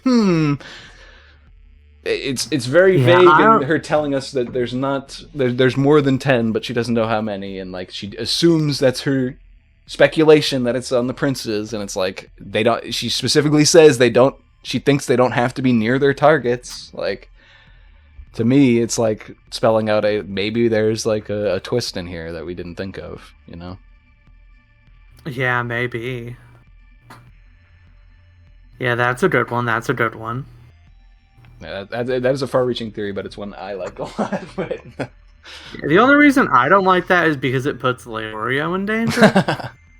So I'm gonna veto that one right now. Yeah, and I mean, I'm sending a letter to Takashi that better not be the answer right now. It definitely puts our main characters in some danger. But yeah, like it would make a lot of sense for Beyond if he's being built up to be this kind of greedy, manipulative guy. He thinks he has control on the succession war. He might have a prince as his thing, and he thinks like he might be able to win it anyway. What if he was like, I also need to deal with the Hunter Association?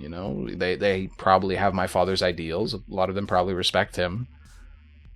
I'm gonna make like a kind of plan to make sure I can deal with them, because we know the Zodiacs are some of the strongest hunters in the verse.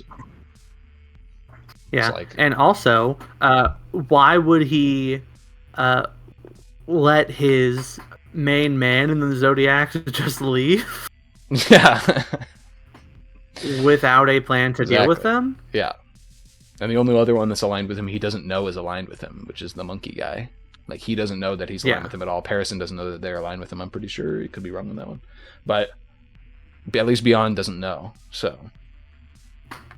To me, that was the kind of thing that I was thinking on. It's like, what if Beyond like had a plan for the Zodiacs? And that's kind of the misdirection that we're getting right now. Yeah, that's so interesting. I am I don't like it, but I can see it. Then again, it could be completely wrong. Like we could have like Fugetsu right now could be going through a curse from one of his children that like died or something. Like one of his. That's true. One of the guards that died could have been one of his children, and they could have been like Fugetsu's curse, and like that could be what's happening there. We don't know. So, Yeah. it's all speculation at this point, and obviously the the things I've said today definitely don't put them down on paper as truth. Specifically, that and the Oito theory are both like my wildest theories that I've thought of with this chapter alone. So, Yeah. And I'm sure we'll have more in the chapters to come, which is so exciting. Any other wild theories? no, that was it for my like insane fifth read through of the chapter. Like, wait a second. I've read this chapter at least a dozen times, so it's a little bit of. I think I've read through it 7 or 8 at this point. It's a little so dense, crazy. Yeah, it's such an insane chapter to come back to. Like people were saying, like it's usually you come back and it's right back into the action, and like I just expected it to be like, oh, here's the deal with Tupapa's thing, like here's what you got to do for us and that kind of thing. Instead, it's like, here's like 3 more layers of complexity added on top of this whole thing. Like, I think last time we came back to like immediate action with Henry. Yeah, it was Heinrich, and then like just beating up some of the Heli people and killing one of them. That was what we came back to, I'm pretty sure. So it was just like, oh, okay, yeah, they're dealing with these guys. Like, and that's another thing. Like the whole last batch of chapters was all the mafia conflict and the troops backstory and stuff. There was no princes or anything like that. Like literally nothing involving with them. So the fact that we're right back into it and like just immediately recontextualizing like the whole arc, the part that we haven't seen of in like the past 10 chapters, the past volume, essentially, it's like. Crazy. It's a little insane. And so good. Yeah. No, like I said, we're gonna like just talk bullshit out our ass the whole time because there's so much like random speculation and theories to talk about based off this one chapter alone. So it's like, who even knows? And it's like, well. Yeah, the one thing, like, I definitely feel like there's going to be some important people in the Mafia that are working for Beyond Netero in one way or another. For sure. Yeah, and I think it was kind of stupid of me to not expect Beyond to be...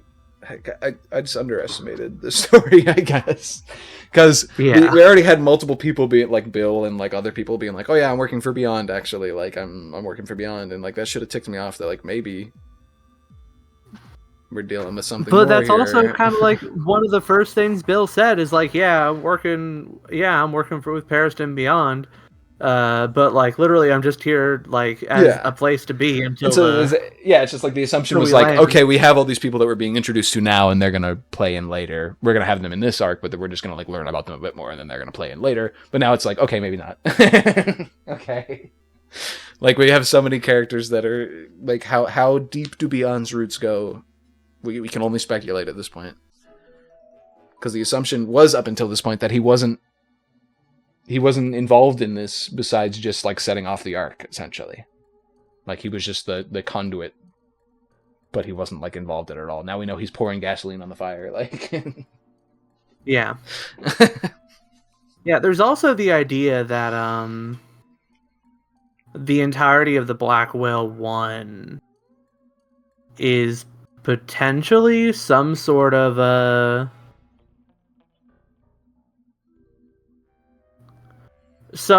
ritual on Beyond's part to get to the Dark Continent. Yeah. Because specifically, so like the entire idea of the seed urn ceremony is kind of like a what's that one like Japanese culture thing where it's like you drop a bunch of buds in a pot, one of them wins and turns into a demon. I have no idea. And then you can just scale that up with like bitter and bitter demons. It's like the whole idea of the seed urn ceremony is based on that. Mm-hmm. Where the idea is that, like, you drop in all your kids, one of them wins and comes out the strongest for it. It's specifically I'm thinking of it a lot because it's one of those things that comes up a lot in Inuyasha's lore. Okay. And so specifically the scene where all the Nenbis show up at first, right? Mm-hmm. And it's like it's kind of wild to think about that, like a good chunk of the Guardian Nenbeast specifically create smaller Nenbeasts that kind of spread out across the ship. True. And you combine that with the fact that there are also there's also another entire what's the word? There's also a second death game on the ship. Yeah. Which, has implications that can tie into the other one because there's a big point bounty on one of the princes dying to one of them. So it's like, Yeah. So it's possible that is also something that Netero had his hands in. Maybe, yeah. Like, hear me out. We know that there's a gender change card on Greed Island. What if Netero is Morena's mother? What if that tape from Jing to Gon was where he was going to tell Gon about his mother? It was beyond Netero. It was beyond Netero.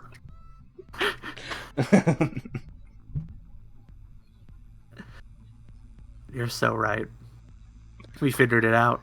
I saw another theory that people were talking about how Zhonglei is Onor's son, and how Losers kind of looks like Broccoli, and they're both the heads of their mafia clans. So people were thinking, like, what if the last one is Seregnik because he's like the last mafia thing, and like it's kind of like a three, like the mafia princes are like kind of like the not directly tied to the king ones. Like, I saw that theory people were talking about. So, oh, yeah, I could see that. A couple of interesting stuff there. Like, how old is Seregnik right now? Could Morena be his daughter? I don't know. Seregnik is... He's the fifth prince, right? Or no, he's the third. He's the fourth prince. Fourth? Third is Zhonglei. Yeah, third is Zhonglei. So he's the fourth. He's right above Tubepa. I feel like... Yeah, he's... like I said, he's definitely over that 30 age. But I don't know how much older he'd be. Like I said, I think Hulkenberg's the nice cutoff for that, like, kind of older ones. Yeah. But even Hulkenberg could be, like, mid-20s, because, like, the most we know about Hulkenberg is that he graduated and, like, respects Seregnik. Like, that's basically all I know. Yeah. Like, so it's like, he could be a little younger. We don't know that. Solly could be a bit younger. Lucerus and Tyson could easily be a bit younger than I had, like, put them on. But I think the top 5 are definitely, like, all over 30 for sure. Yeah. So like, I could definitely see a world where like Morena's death game is a direct part of Beyond Netero's plans. I think Morena is definitely, like, I think she's definitely Nasubi's bastard. I think, if I had to bet. I don't think there's, like, some weird familial relation with that. I think she's just Nasubi's kid that's not of his lawful wife, so therefore she doesn't count in the game. That kind of thing. Yeah. Because that's kind of like the whole explanation for her character. Where it's like she's basically pissed off at the world that she doesn't count, essentially.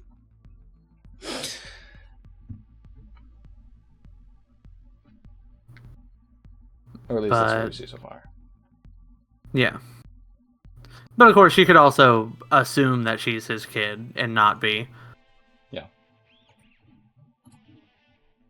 But like, I don't know. I do think it's very possible that the entirety of the Black Whale 1 is intended to devolve into chaos, not just so Netero can escape, but to serve as some sort of, like, ritualistic sacrifice to make his job on the Dark Continent either easier or possible.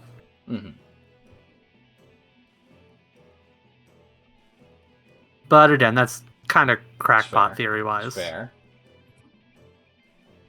Listen, we have some crackpot theories in here. Okay. I just talked about them. So talked about mine. So I think we're definitely going to see some with this kind of stuff being brought up. Though I think we're definitely going to see some more of maybe some of the other queens brought to the forefront with this kind of revelation, because we as the audience need to figure out. You know, we don't need to figure out, but we are probably going to get hints about who's Beyond's kid is. We probably already have received quite a few, but yeah, we probably are going to receive more. And I think the direct way to do that is kind of looking at some of the queens and their actions and like what they do, and being like, do we know, kind of based off of them and their actions, like what maybe they could. I don't know. Maybe there's a 3-way with Psycho, and that's how they had the twins. Oh, maybe. Subi and Beyond had a 3-way. That's how the twins happened. So Fugetsu's actually Beyond's child, you know. You know, I could actually also see the Fugetsu angle, because it's just how invested she gets in Nen and so fast when she gets her Nen ability. I saw a lot of people just saying that Mariam online would be like their pick, and like I didn't really see a good reason from anyone, but I just saw a lot of people saying like, "Oh, we should." I bet it's Mariam, like that kind of thing. So I think at this point, basically nobody knows. Yeah, everybody's just throwing out names. I feel like picking Mariam is like who's the least likely that's still alive. Oh yeah, it's definitely Mariam.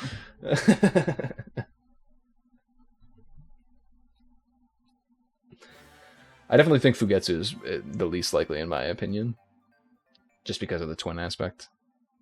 I feel like, yeah. But yeah, I think Mariam's also like, come on, what are you talking about?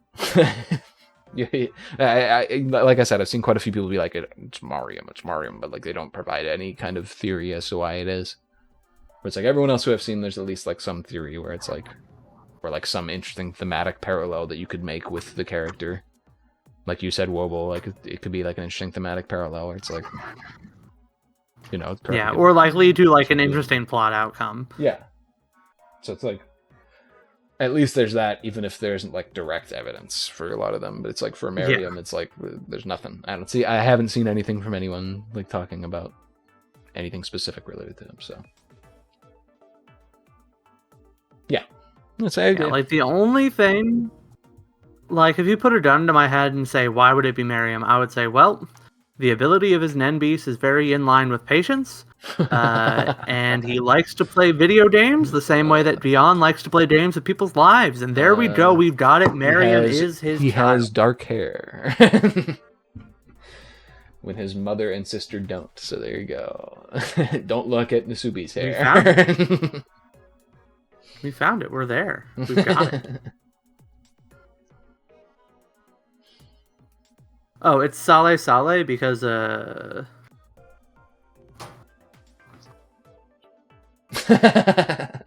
Netero I guess you could say that the least likely princes are probably the dead ones. So, yeah. Assumedly.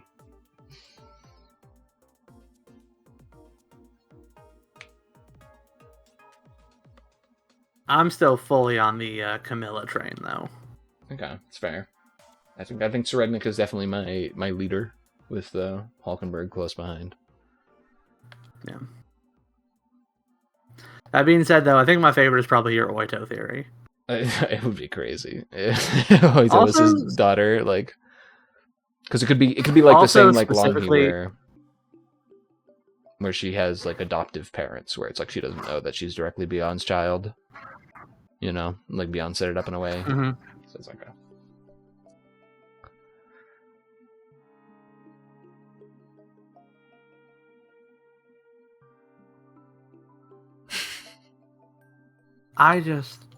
Man, there's so much excited. And it's like, also another thing, I'm really excited for Oito to do something active in the story. Because, like, she hasn't really got to do anything in a hot minute. Yeah. And she's honestly one of the best characters in the arc, which I feel like I could say about, like, half of them There's at so least. many. I feel like one of the big themes of this arc is caring for individuals versus not caring for individuals.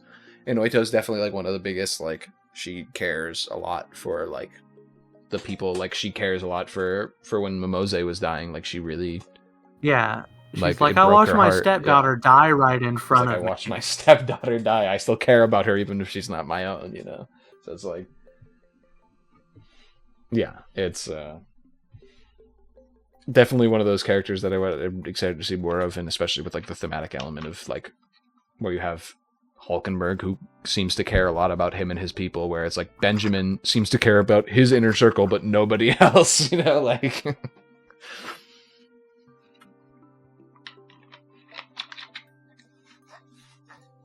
so it's an interesting like parallels, I think it's themes and stuff like that I think come to the head with Oito kind of being It's one of the major also- players for that side.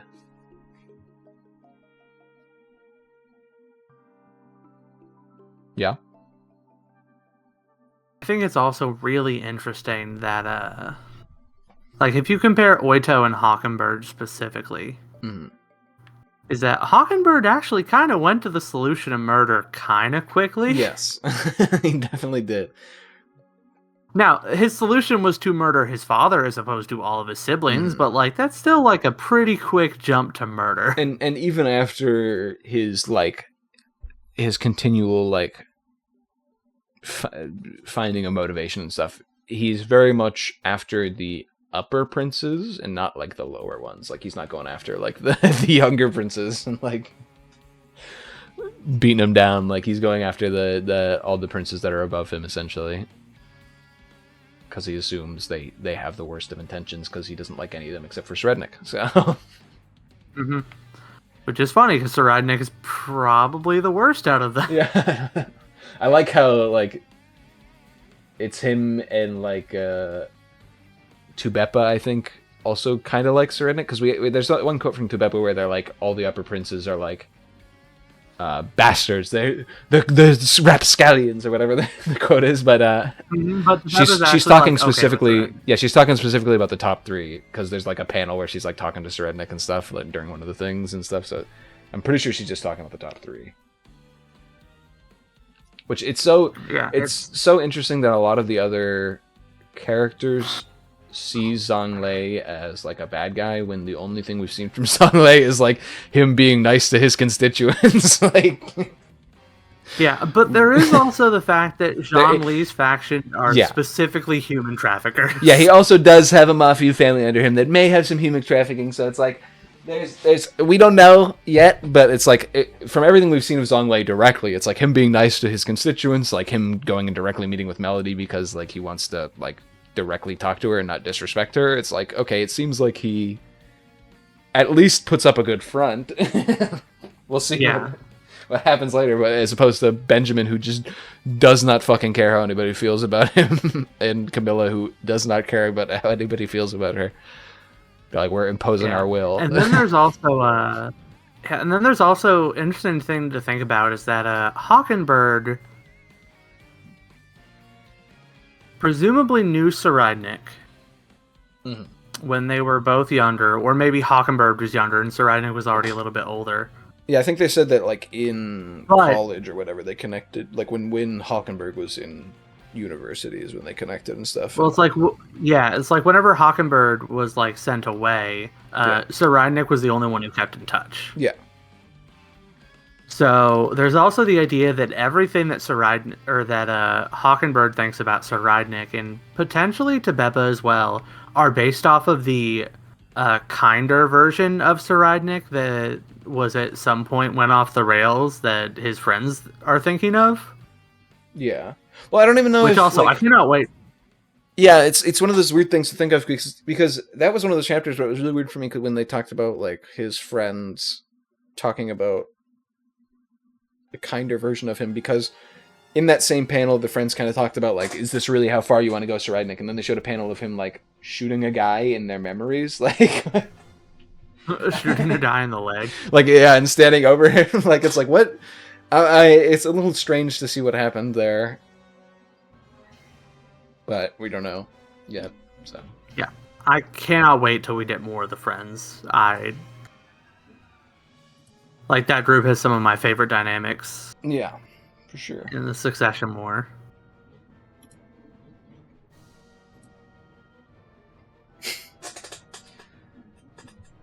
Yeah, I'm just along for the ride for now. This is the only series I'm usually a big, if it's not like a specifically series about like mystery and like figuring out the mystery, I'm usually just like along for the ride. Like I don't really care this like about like making theories and stuff like for like One Piece or anything. Like usually like I'm like I don't care, it is whatever. But like when it comes to Hunter x Hunter, it's like you're so deep in the shit as a reader. It's like Yeah. your mind just like kind of goes on weird tangents, and it's like, what if this happened? What if this happened? What if this happened? So. And it's like, and it's all so interesting to think about. Mm-hmm.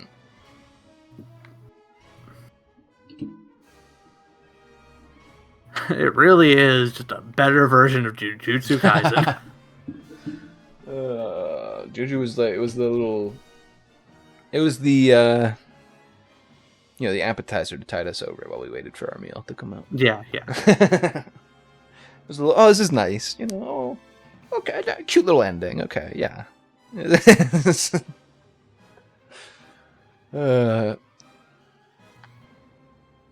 I saw something that like somebody talked about with this chapter. They were like, it's so interesting to me that Hunter x Hunter came out. I haven't read it for 2 years, and I haven't like kept up with everything. But I was so enthralled by everything this chapter said, despite it being essentially a novel with the occasional picture.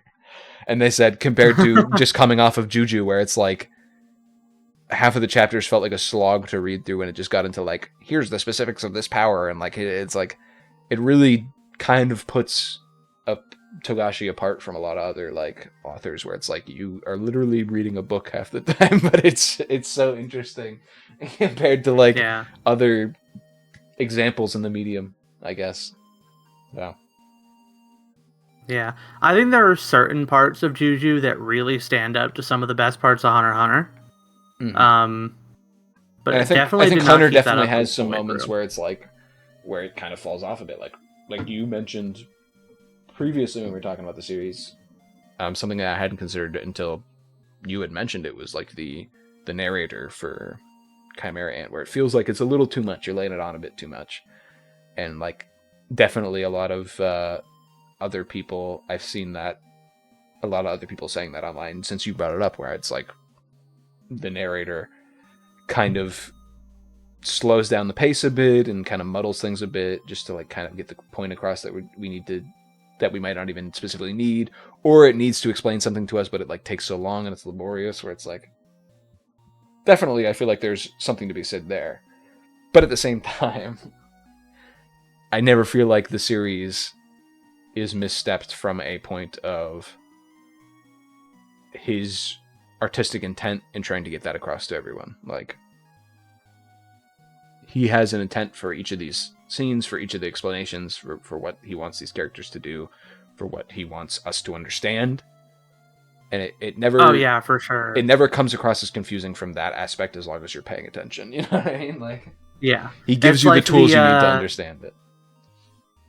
Yeah, it's like the pacing of the palace invasion is definitely... It's a lot. But it's not like... The palace invasion is never specifically confusing. Yeah. You're never like, why is this happening? Like, why is UP transforming? Why is like, why is the king overcoming, Netero's kind of like impossible defense? Like, why is this like it explains it, and it might be laborious at times, and it might slow down the pace a little bit, but it at least gives you the tools so that you can understand it, so you're not like lost and sitting there like a Jujutsu Kaisen. Yeah. Of course, also, Jujutsu Kaisen is kind of held back by the fact that its translation is garbage. A little doggy. A little bit. Yeah. I feel like Jujutsu Kaisen, especially because I just got into Shibuya on my reread. Number one, how shocking of a quality difference it is between Shibuya and everything that came before. Yeah. But also a lot of that is down to the translation. Like the probably in my opinion, like the most iconic or powerful moment in the original like set of chapters, like like the first like 40 chapters or so, is when the dogs start barking. Get him! Yes! Don't let him shit talk jutsu. They are technically in our yard. Only barely. So it's okay. Some kids walking past the front yard. It's our but property. They shouldn't be allowed on it. We pee there, not them. But where was I? Yeah, so like probably the most iconic or powerful moment within like the first run of like 30, 40 chapters of Juju is that like panel where Yuji and Megumi are about to die, and Yuji's just like, he just looks at Megumi and is just like, listen, I'll stay behind. And Megumi's trying to tell him no, and he's just like, it's okay. The manga translates that panel as please.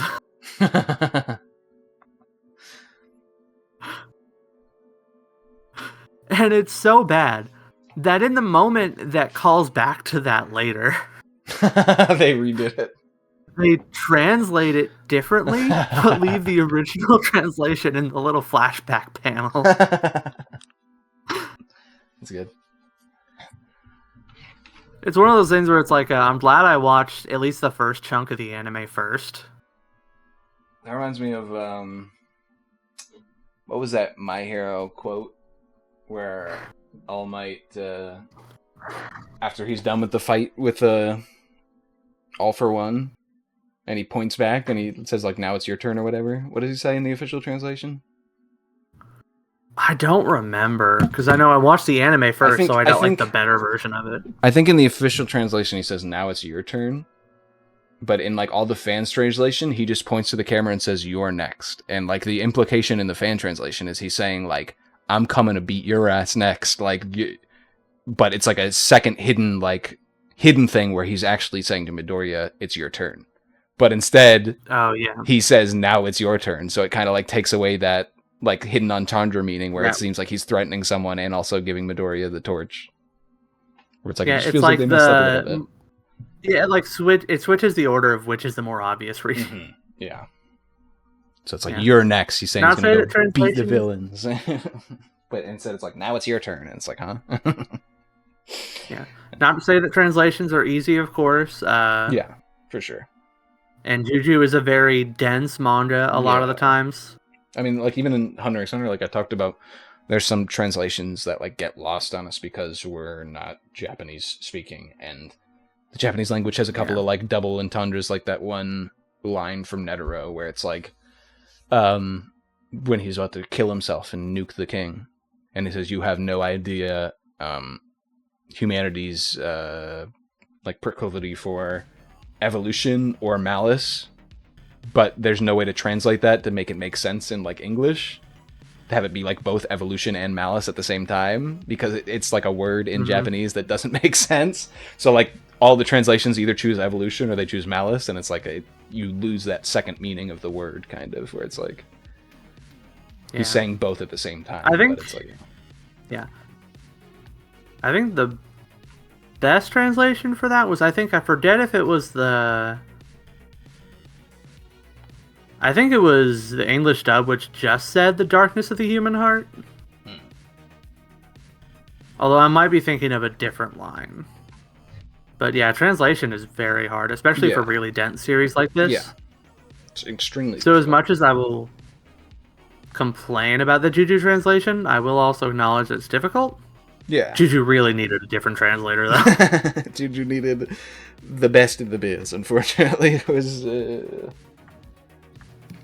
I don't even know who it was. At least the anime has a better set of translators.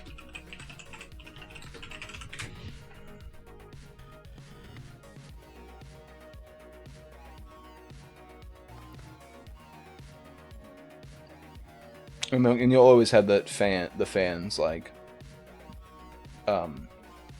doing stuff and like doing their own translations that are like, here's the more accurate like after this chapter just released, somebody like posted on the Reddit like it wasn't like them being like, here's the more correct version, but like, here's a directly accurate, like just like taking the Japanese and translating to English as best I could.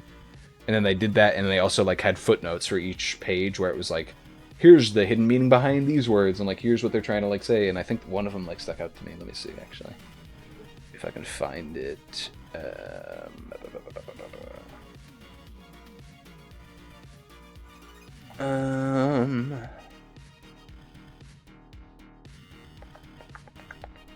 Where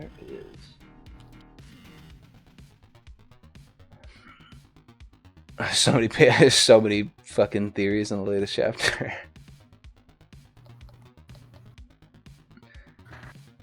Yeah. On the Reddit, it's going crazy.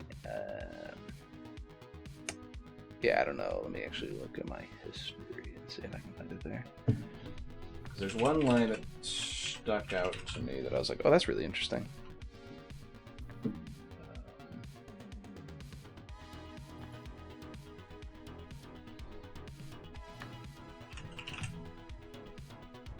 To like Tumblr, is that what it was? Was it a Tumblr website? No.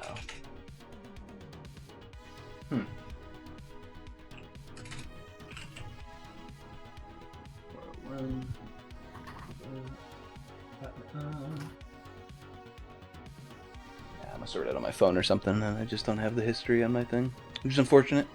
But it was one of the things where it was like Longhe's words for what her father had done to them was like a double meaning, where it said that they were like the direct translation of the words like sniper instead of like assassin, but it was like a double meaning where it means like they're not directly there. And I forget. I wish I had the page. It was interesting, but I don't know where it is. Mm-hmm. Yeah, I don't know. Where the fuck I'd find that?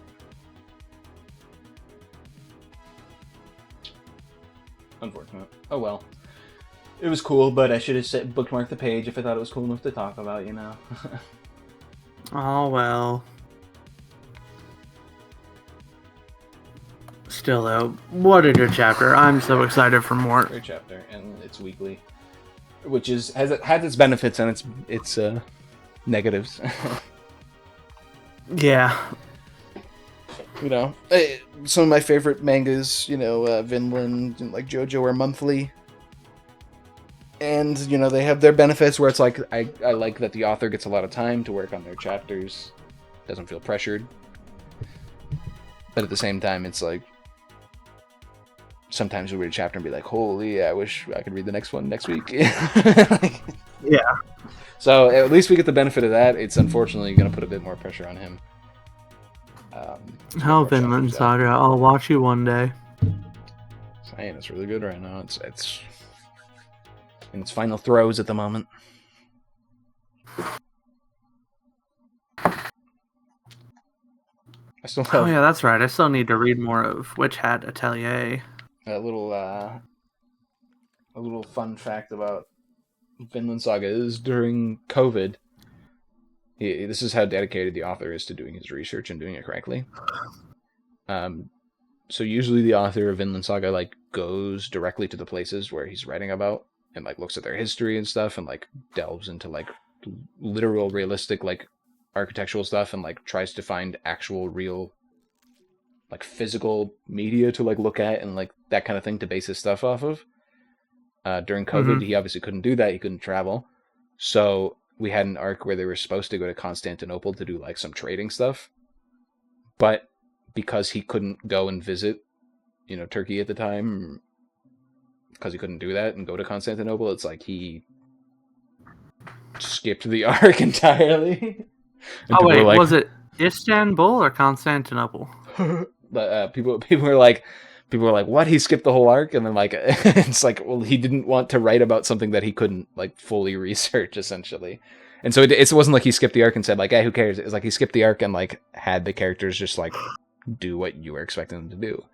Sure, there are some thematic themes he could have gone into in the arc, but at the end of the day, he didn't feel confident in writing about something that he couldn't like be physically boots on the ground researching, and so I respect him for that kind of. So it's like that kind of thing. You can't get that from an author who is weekly. You know what I mean? Like, you can't get that kind of dedication to your craft from somebody who can only do stuff every week.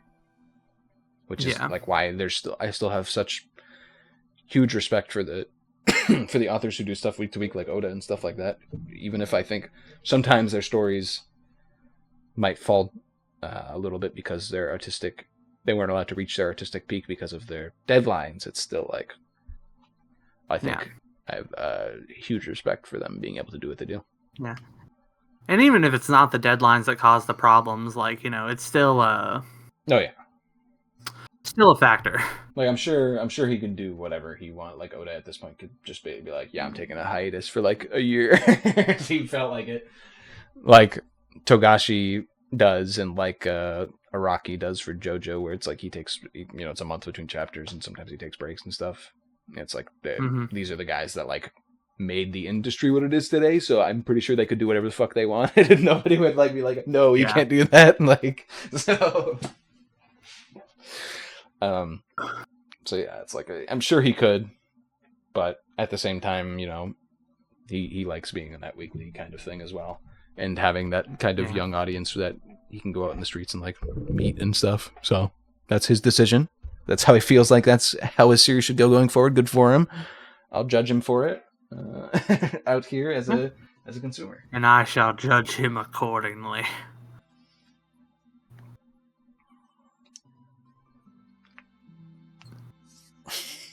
It's something interesting. Where it's like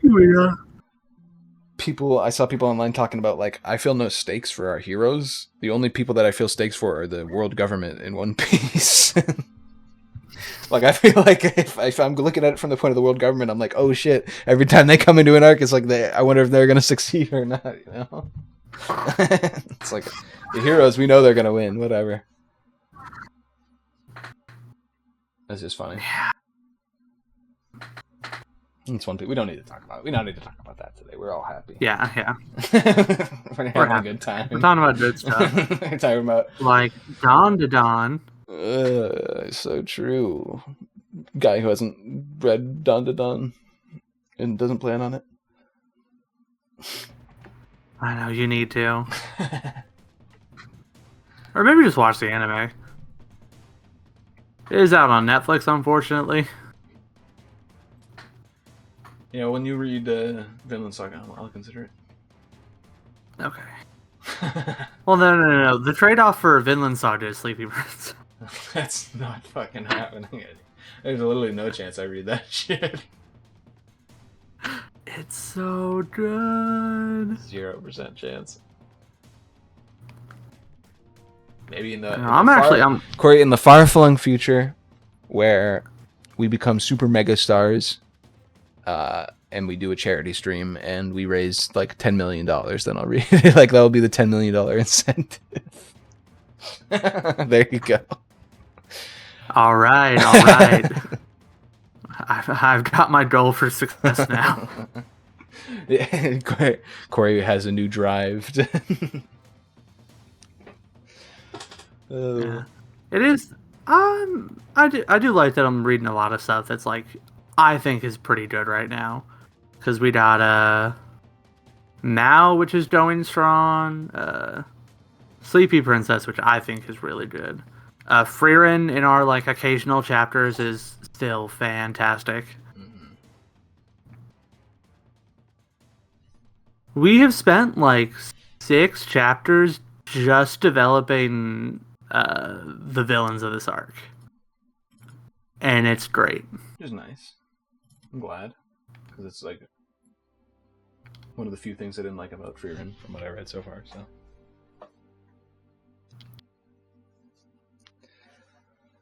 Frieren doesn't have a whole lot of villains. Yeah, I think because you've only read up. I read to the. Yeah, because you've only really read up as far as the animes, John, right? No, I've read a little bit past it. I've read past the Gold Demon, whatever the fuck that was. I have to reread it again. Yeah. Oh, did you read the whole of the mocked arc or just like the start of it? I don't know if I read the whole of it. It's been a while. Because I read it a bit before the anime came out. So. Okay, yeah. Yeah, because I like reading manga. I like the manga industry. I think there's some hidden gems in there that people don't talk about. Mm-hmm. And then once you see them getting made into animes, you're like, oh, you can have that like kind of joy where you're like, that's, I helped raise that boy. Like I saw Mashle recently, and despite the fact that I've only read like 20 chapters of Mashle, I was like, Pog, it's getting an anime. So. Man, Mashle is so good in brief bursts towards the end. Did you say something? No, I think you did. Yeah, Mashle is so incredibly mid for most of it, but like those moments where it hits, it does hit. Mm-hmm. And it's still a shock to me that Mao is as good as it is. Like the fact that Rumiko Takahashi is still going strong on a weekly manga grind. Like, so impressive. That'd be. Yeah, I saw people talking about because they're talking about how different like manga artists, depending on how successful they are, could just like take breaks. They're talking about Togashi and like how he just takes breaks all the time, and they're like he could take a break for however long as he wants for Hunter x Hunter and do it. And the person was like, yeah, because he already paid his dues with Yu Yu Hakusho and he almost killed himself. Yeah. Like, oops. And people were talking about how like Hunter x Hunter is so much slower and like how there's no battles, and it's like, yeah, he did the constant battles that kind of mean nothing sometimes in Yu Yu Hakusho. That was it, because he had to do a weekly manga back then. And then Yu Yu Hakusho ended up becoming like the cornerstone for shonen, or one of the cornerstones. Yeah, it's like, oops. And now Hunter x Hunter is allowed to have just enough battles that it needs, and for everyone to say, man, I wish Hunter x Hunter had more battles. And be incredibly hyped every time one shows up. I'm in the Togashi camp. I'm in the Words Rule camp. Words Rule. I saw the leaks for the chapter in Japanese, and it was, or should I say in Japanese, because it was like literally the pages just covered with Japanese characters. And I was like, finally, we're back. Words Rule. We're home. Like a whole chapter of political intrigue. Like, let's fucking go. This arc's gonna be something. People are like, there's no in between. This arc's either gonna be like essentially manga's Game of Thrones, or it's gonna be like a huge fumble. And I agree wholeheartedly. And I think if I had to make my bet, it would be it's gonna be very good. So I have faith in Togashi. Because like I said, we've mentioned this multiple times before on the show. Togashi is the master of payoff. It's like setup, he might be a little slow. He might belabor the point a bit to make sure that you understand everything that's happening, but the payoff is always expertly done. Yeah. So really, this anime is either going to be an absolute masterclass, or it's going to be anime's Game of Thrones. That's another thing. Is like so many people are like, we're getting more Hunter x Hunter chapters. When's the anime gonna come back? Never, brother. It ain't coming back. We're barely we're barely past it, brother. Like it's been a decade since the anime ended, and we have like 60 chapters out of the anime. Like, you know what? We could probably have like a season of anime, but that's not even the type of anime that Hunter x Hunter was. The anime was like the Hunter x Hunter anime was like a. It's divided by arcs. Yeah, it was like a just keep going one. Yeah. When they were making it, it wasn't like a 12 by 12. Yeah. So they're not going to want to like ramp up production for a few episodes and then take a break for 7 years. Yeah. But my suspicion is we're gonna get a Hunter x Hunter anime, probably a remake. Once the series is over, either from Togashi's death or the series is finished. So that's my prediction. Yeah, is I that can see that. we'll get something like that in the future, but it's not going to be anytime soon. We're not going to finish the Succession arc, and they're going to be like, "All right, bring them back, boys. Get them up. Let's get the Succession arc on the main screen." Like, no, they're not going to do that. No. If anything, like, they could do like maybe an OVA of the Corolla Hisoko fight. Yeah, But so like outside of bring it that, up. like, And I think that would be nice because it could help a lot of people understand the Corolla Hisoka fight, because so many people still don't to this day. They're like, something happened.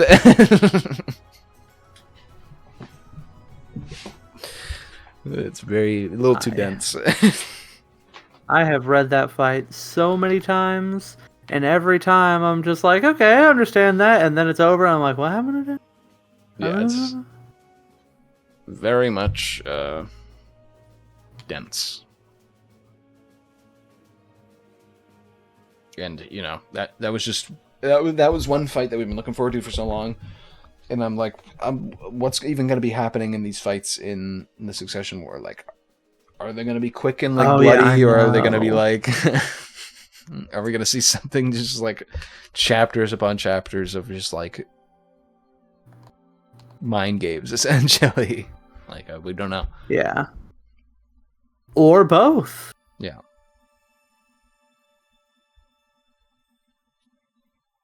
It's wild. And I'm so here for it.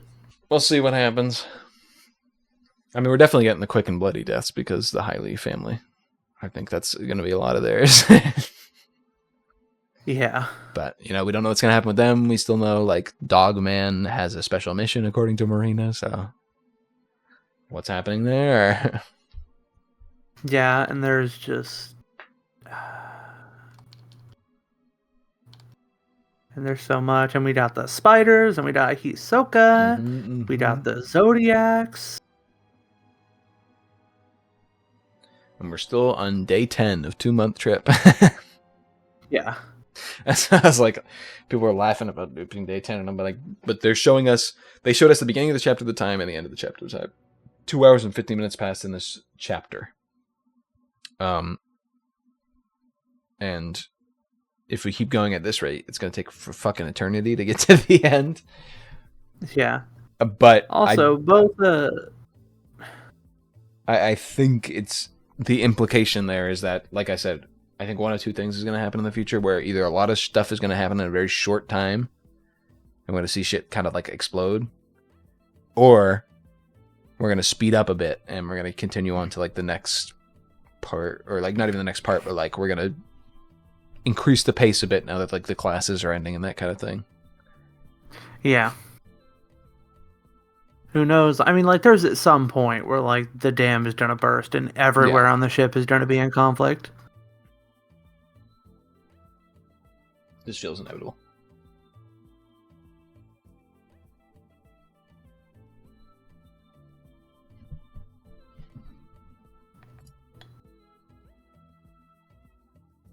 I can't wait till we find out that Leorio and Oito are brother and sister.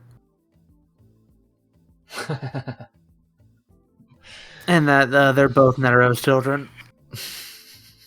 Yeah. The comic that somebody made was funny. Let's see if I can find it, actually.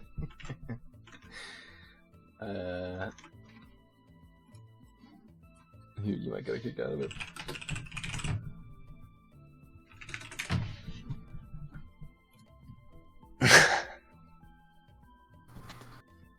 But yeah, no, it's crazy. It's crazy. And this first chapter was definitely a welcome back. Yes. Welcome back to the world of Hunter x Hunter. We will not be hitting the brakes. Yeah, I found it. Like, this is literally I forgot. everything that we wanted. The first page was fucking funny. Why did it only show that specific image? Hold on, wait. It just showed the end of it. I wanted to show the whole thing. Oh no. There's like 5 pages. I'm already ago. laughing at the spoiler page.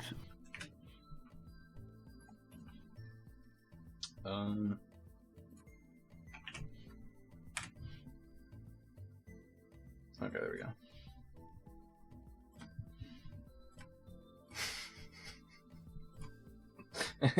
It's pretty good. Oh, Imdur, I forgot this site existed. So true.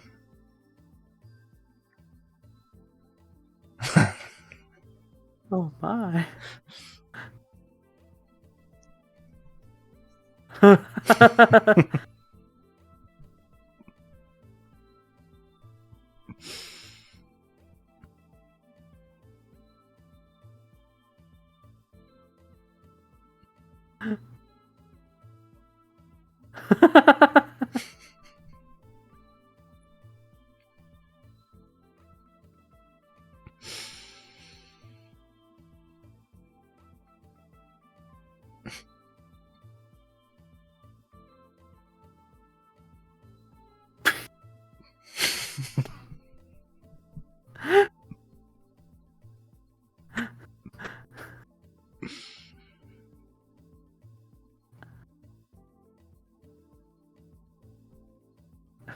Second cousin twice removed.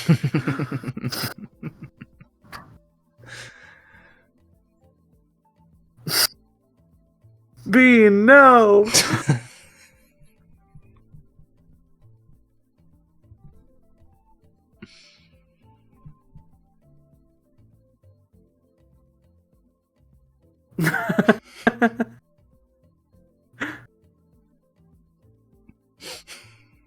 I really like the last.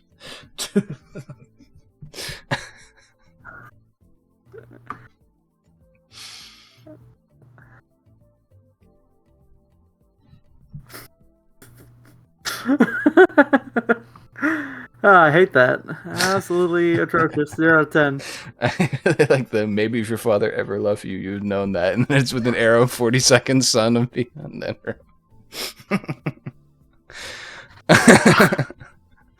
I was like, it's finally a new deadbeat dad, and Hunter x Hunter has arrived. I always see the memes about Jing being the biggest deadbeat dad in anime, which isn't even true. Yeah. Like, you know, everyone's forgetting about Goku. So glad that there's a new deadbeat dad on the scene for Hunter x Hunter. Yeah. Hunter x Hunter deadbeat dad representative.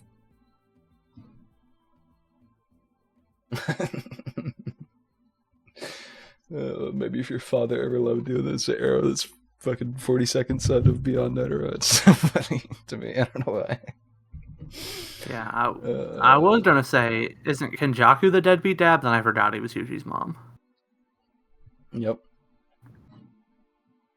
Yeah, we don't talk about the 17th dropped plot thread in Jujutsu Kaisen that never got explained at the end. Well, no, it not explained. That was the explanation.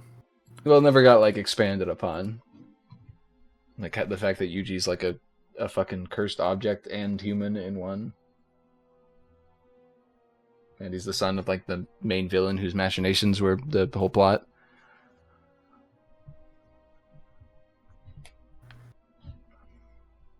But I felt it not expanded upon enough, but maybe that's just me. I think like I said when we discussed the ending, I think there's definitely stuff that could have been explored more, but it was fine. It was like whatever. The end of the story was the end of the story.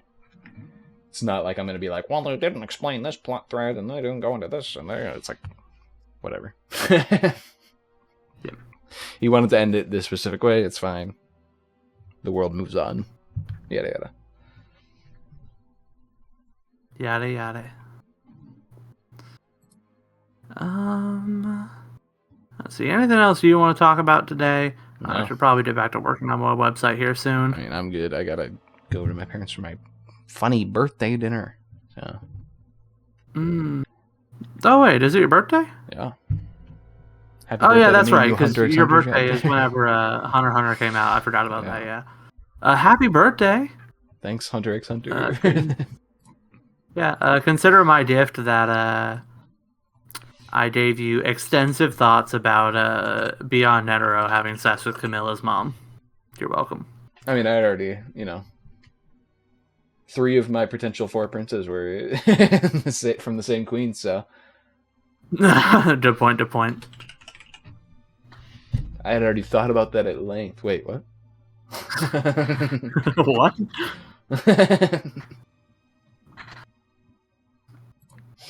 I like to think that Beyond Netero is actually Netero's dad. I like people memeing. His net ability lets him travel through time. I like people memeing the what was it? Netero's name is Netero. They take out every letter in between, so it's NTR. Beyond NTR. People are like, yo, Togashi's a genius. No.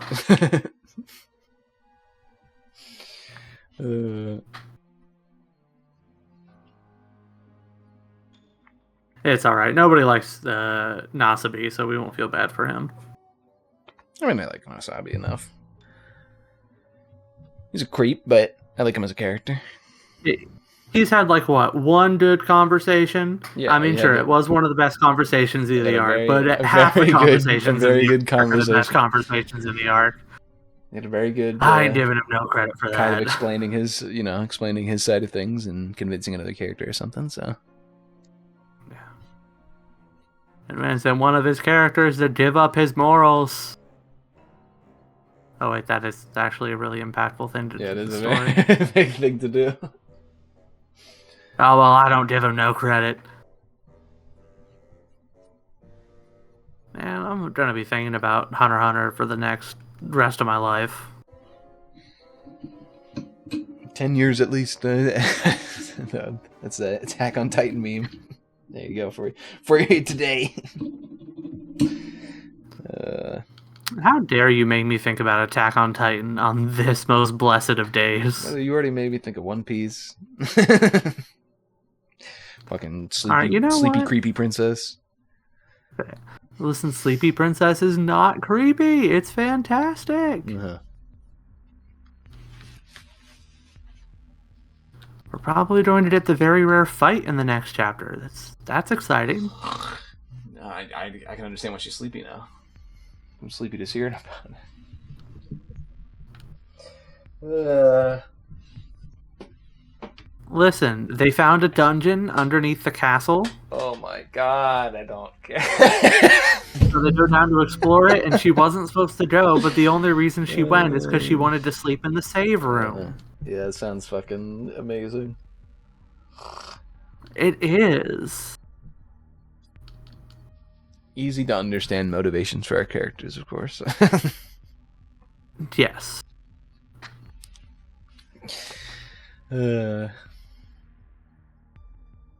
Let's see, anything else? Also, something worrying, we still haven't gotten Knoxville or Orlando regionals released yet for Pokemon. Like, no dates announced. Huh. Which is kind of worrying.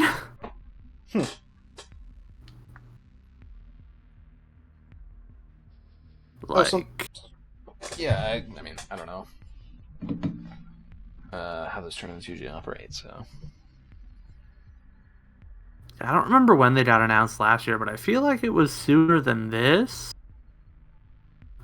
I'm a little worried because some people were saying that because of the changes to how the championship point totals work, that they might be doing less events overall too, which I personally wouldn't like.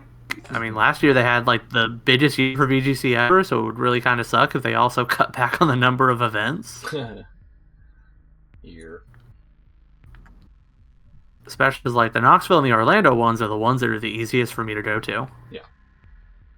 I mean, the Kentucky one might be easier to get to, but than Orlando from where I am. But I never drive to Kentucky, so it's harder in that respect. Mm-hmm.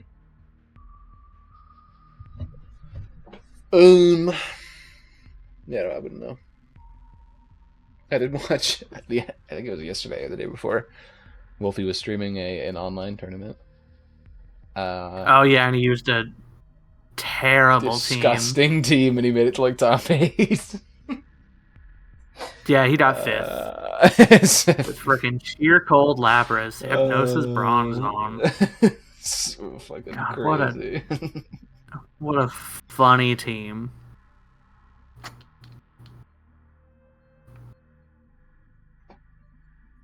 I forgot to mention they didn't. So they don't translate like the next week comics in the official Viz thing.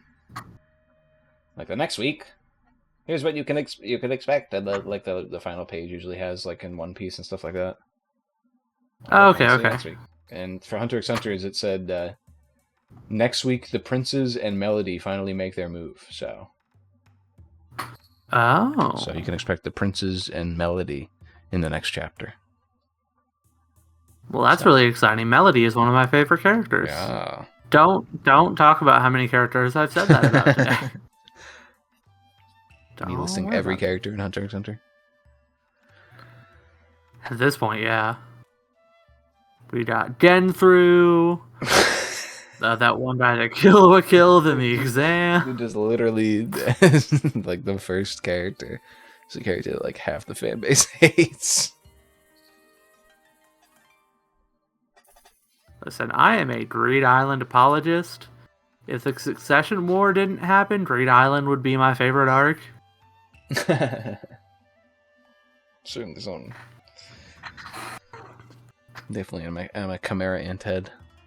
Succession War has not beat Chimera Ant for me yet, and the only reason why is because we haven't gotten to the conclusion. So I'm pretty sure with the conclusion, Succession War will beat it out if the setup is leading to as good as I expect the payoff to be.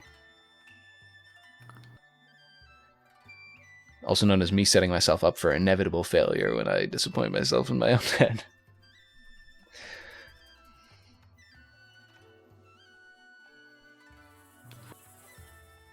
I don't know, it definitely feels like I'm on the ending of the arc. Yeah. The ending of the arc is Beyond Netero going, time to do just like my daddy did, and then he nukes the boat. Good thing I got this installed and shows his fingers into his heart. Dude, I was thinking about that recently where I was like, I wish I knew, because I don't even remember what my reaction was to watching that live. Like, I had to have been just slack-jawed staring at the screen for like 2 minutes straight. Like, I wish I knew what my reaction was to seeing that happen live. Because that shit is just like, thinking back on that, it's like, what the fuck? It's literally insane.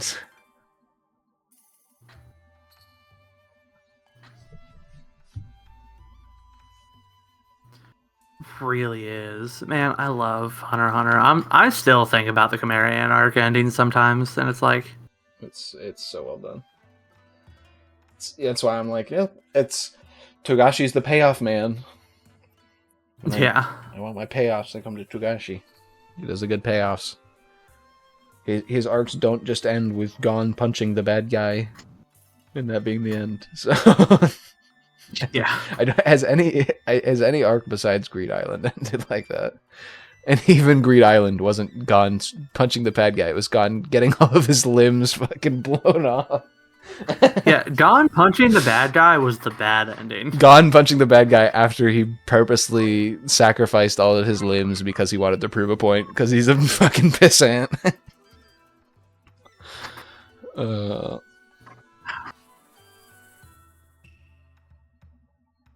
Oh yeah, there was one thing I didn't talk about. We didn't talk about Nen mechanics that much. Mm-hmm. So we talked a little bit about how like the babies that can use Nen from birth work. Yeah. Where they tend to go into like a forced state of Zetsu Mm-hmm. to conserve like their nen so it doesn't go all over the place. Yeah. Do we think that people like Drone and Killua fall into that at all? Maybe. The specific reason I'm saying is because there's the whole aspect of how Drone and Killua, well, Drone specifically, obviously he lived in the woods and so like a natural hunter or whatnot. But specifically, he could like basically use Zetsu already when he snuck up on Hisoka. Yeah, it's something I was thinking of as well when they were like learning the Nen. Didn't Wing say something like they already like mastered Zetsu in like a day or something, like or a day or two? Like, Yeah, like I mean, like Zetsu. Gon was using Zetsu in a combat sense in his very first fight. Yeah. I mean, it was a bad idea because it almost got him killed, but like. I was like, you definitely. I mean, we don't actually know. We know they're Nen, whatever it's called, prodigies. But yeah, like they're the 1 in 1,000. 1 in like 1,000,000 or whatever. Because when it was like 1 in 100,000 or something like that. I don't know. I don't remember. Something. Yeah, it was like the power scale is yeah, really mad at us for getting wrong, basically. Yeah, I think it was 1 in. I think it was 1 in. Yeah, 1 in 100,000 sounds right, and then Sir Rydnick is 1 in 1,000,000. Something like that.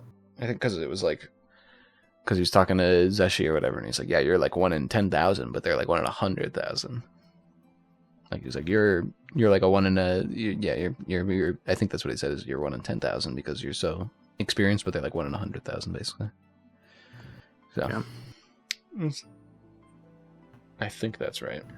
Could be wrong. Power scalers would be mad at us if they watched. But anyways, talking about that, and we don't know exactly the mechanics. Yeah, that's fine. Yeah. The power scalers still hate me for JoJo. But so I was thinking about that specifically because we don't know necessarily how like Nen getting passed down like works. Mm-hmm. If like how if someone who has strong Nen has a kid, will that kid be more likely to have strong Nen? Right. Or is there like maybe some sort of like specific condition or whatnot you can impose on your child with Nen? Yeah. And we know beyond specifically, at least the way the chapter outlines it, is that he cursed all of his children, like with a Nen attack, essentially. Yeah. So it's like we know he at least cursed them specifically to give them their Nen awakening. Yeah.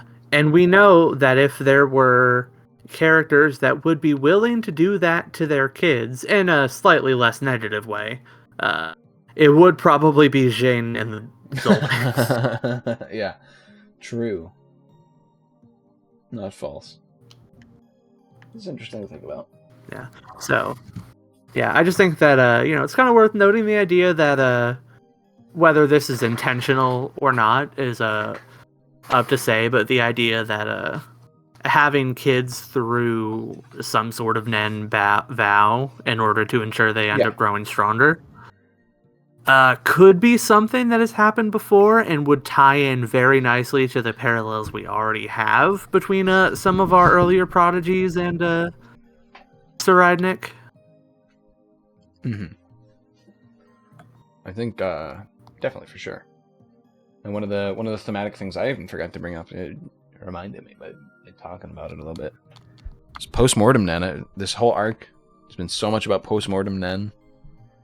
There's so much involved with post-mortem Nen, and then we just get another chapter where another new faction with post-mortem Nen, another new but similar type of post-mortem Nen is introduced. Like, oh yeah, because now we have the Have-Nots 2.0.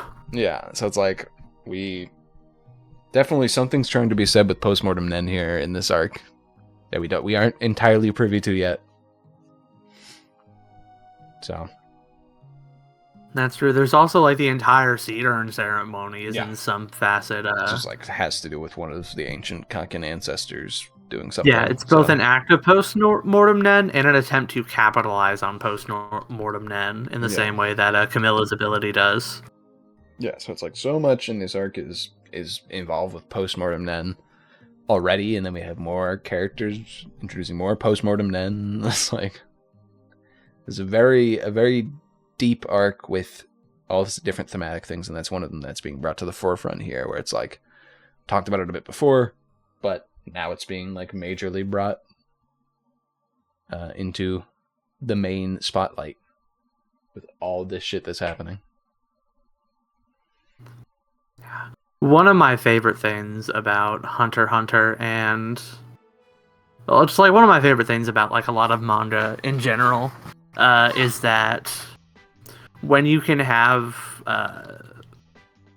like you have like your diegetic mechanics, you have your themes, you have your character motivations, and how like discussing all of these things leads into and layers on each other. Is one of my favorite things about like a well-written manga. Yeah. That you don't always necessarily get from a lot of other things, like specifically that like diegetic like power scaling layer to it. Like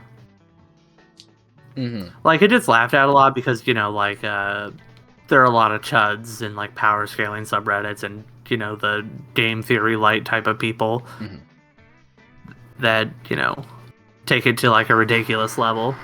But at the same time, like the diegetic mechanics of how the world like functions is like such a fun angle to weave into those other elements, and it's for sure, you know, it's a story that does it well, like the like Hunter x Hunter or the two really good arcs of Juju.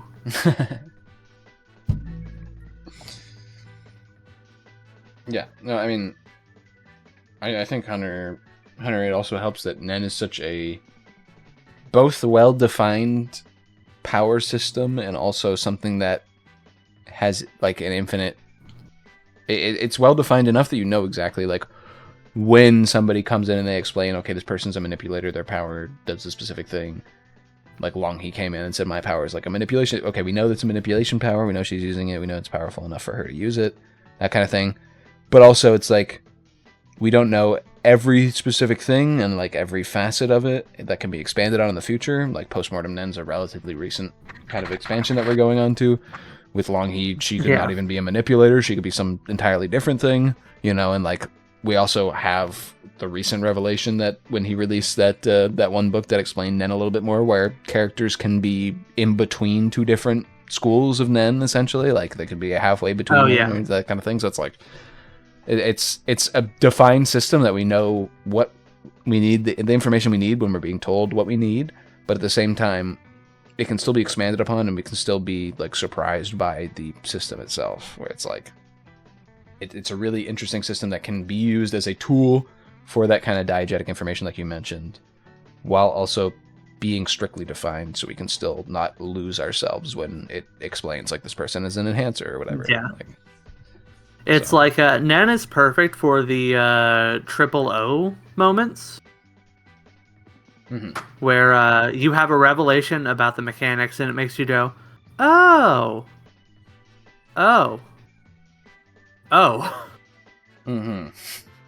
Because you have the moment where it's like, okay, I understand that's how it works. Then you have the moment of like, oh, so wait, that means this thing and this thing and this thing. And then you have the moment of, oh, that means that this is probably going to happen. That kind of like a multi-layered reveal structure is just so, or like Hunter x Hunter's recontextualizes, a master of it. Recontextualizes all these characters with this simple like Nen revelation, essentially. Yeah. Somebody in my chat, Simbaso, says power scaling is only dumb when its rules are lackadaisical. I think that's kind of true. Also, to a sense, it's only dumb when like somebody compares two different series, which is often what you see in like power scaling, where it's like, how would fucking Sasuke versus Goku go? And like it's like, well, they're two different power systems, where it's like they're two different, often well defined. Like in Dragon Ball, you have your power levels, and like Naruto, I don't even remember, but like it's you have these like pretty well defined systems that it's like in universe they interact with each other well, and they have like their different levels of power. But when you compare the two of them, which is often what you see in power scaling communities, it's like, well, what's the point at this point? You're Yeah, basically saying it's my like favorite it's like character a fun. beats this other character from the series. Like, Yeah, it's like a fun thought experiment, and that's about it. But people get mad about it, people like get it's real intense about it. Yeah, it's nothing major if like you're just having fun. But like the people define their whole lives off of like power scaling debates, which are just the most annoying shit in the world. yeah. So I mean, yeah, like definitely in Nen and like, It's like in Hunter x Hunter specifically, and like with Nen, people go like, I've seen a lot of people be like, Beyond seems like he's going to be one of the most powerful fighters, and you're probably not wrong. It's probably true. We haven't seen anything from him. We haven't seen any like feats from him that a power scaler would use to like compare him, but like it's probably not wrong, especially with this revelation in this most recent chapter. And at the same time, I believe he could be completely blitzed by somebody who he doesn't expect, who has an Nen power that he underestimates, and like he could be killed in a flash, because that's just how the system in Hunter x Hunter works. It's not like speaking of Naruto earlier, it's not like Naruto where you have some of those like late stage ninjas who are like literally walking nukes, who like nobody can compete with them. Like it's different in Hunter x Hunter. It's not like you don't have people that are untouchable, or if you do, they have a very restrictive Nen power that like they have to work around. That kind of thing. Or you have two characters who are like that, and that was literally the entire point of those two characters.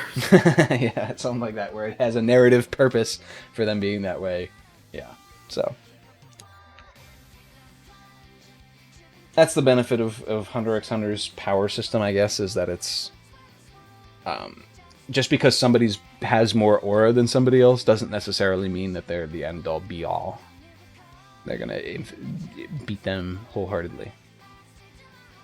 Yeah, it's like it's got enough flexibility to where Tadashi can do literally whatever he wants, but it's got enough structure that like no matter what he does, like there is a defined path for you to get there. Yeah, where it's like he can for you to meet him wherever he's at. Yeah, he can expand upon the story to go into postmortem Nen like he has been, while still having those structures in place. So it's like people aren't lost and people aren't like, you know, going like, well, how does this make this person scale against this person? It's like nobody's going like, well, you know, how does random mafia member scale against other random mafia member who has a postmortem Nen ability that makes them clean up bodies and like that kind of thing. It's like, it's because a lot of Hunter x Hunter Nen is also not specific to fights. You know, it's like it's specific to, there are like, a lot of people with utility abilities. Yeah, like the Phantom Troop is one of the most powerful groups of Nen users in the world that we know of, and a lot of them aren't combat oriented people. Like Shizuku would fall pretty easily to a combat oriented person. She's like a strong person individually, but like if there was a person with a strong Nen power for fights, she wouldn't be able to compete with them, you know, because her Nen powers. Yeah, Shizuku just happens. Yeah, Shizuku happens to be very strong, and she can be creative in her applications, but it's not like her technique is purpose built for fighting. Yeah. So it's like the same with Cortopi. It's like Cortopi's power was used very well by Crollo in his fight, but Cortopi's power by itself isn't like a fighting power, you know. So, yeah. That's why I like when people downplay, because Hisoka like talked down about the Zodiacs when he was doing like the Hunter elections. He's like, oh, the Zodiacs are like 90s, like, or lower. like the highest one I think was like 85 or something. I don't remember. But he like talked down the Zodiacs, and everyone's like, well, that's Hisoka's ratings of like how powerful they are. And it's like, but yeah, at the same time, Hisoka doesn't know any of their powers. He doesn't know how strong they are besides just looking at their auras, essentially. So yeah, and also like Hisoka's like basing off of vibes. Like, yeah, it isn't even necessarily how strong they are; it's how fun they would be to fight. Mm-hmm. So yeah, it's like, you know, Kanzai's acting all chill next to Beyond at the end of the chapter. It's probably because he can back up himself pretty well. If him and Beyond got into a fight, he could probably hold his own for a bit. So it's like, yeah, that's Hunter x Hunter though. That's how it works. Yes. It's wild.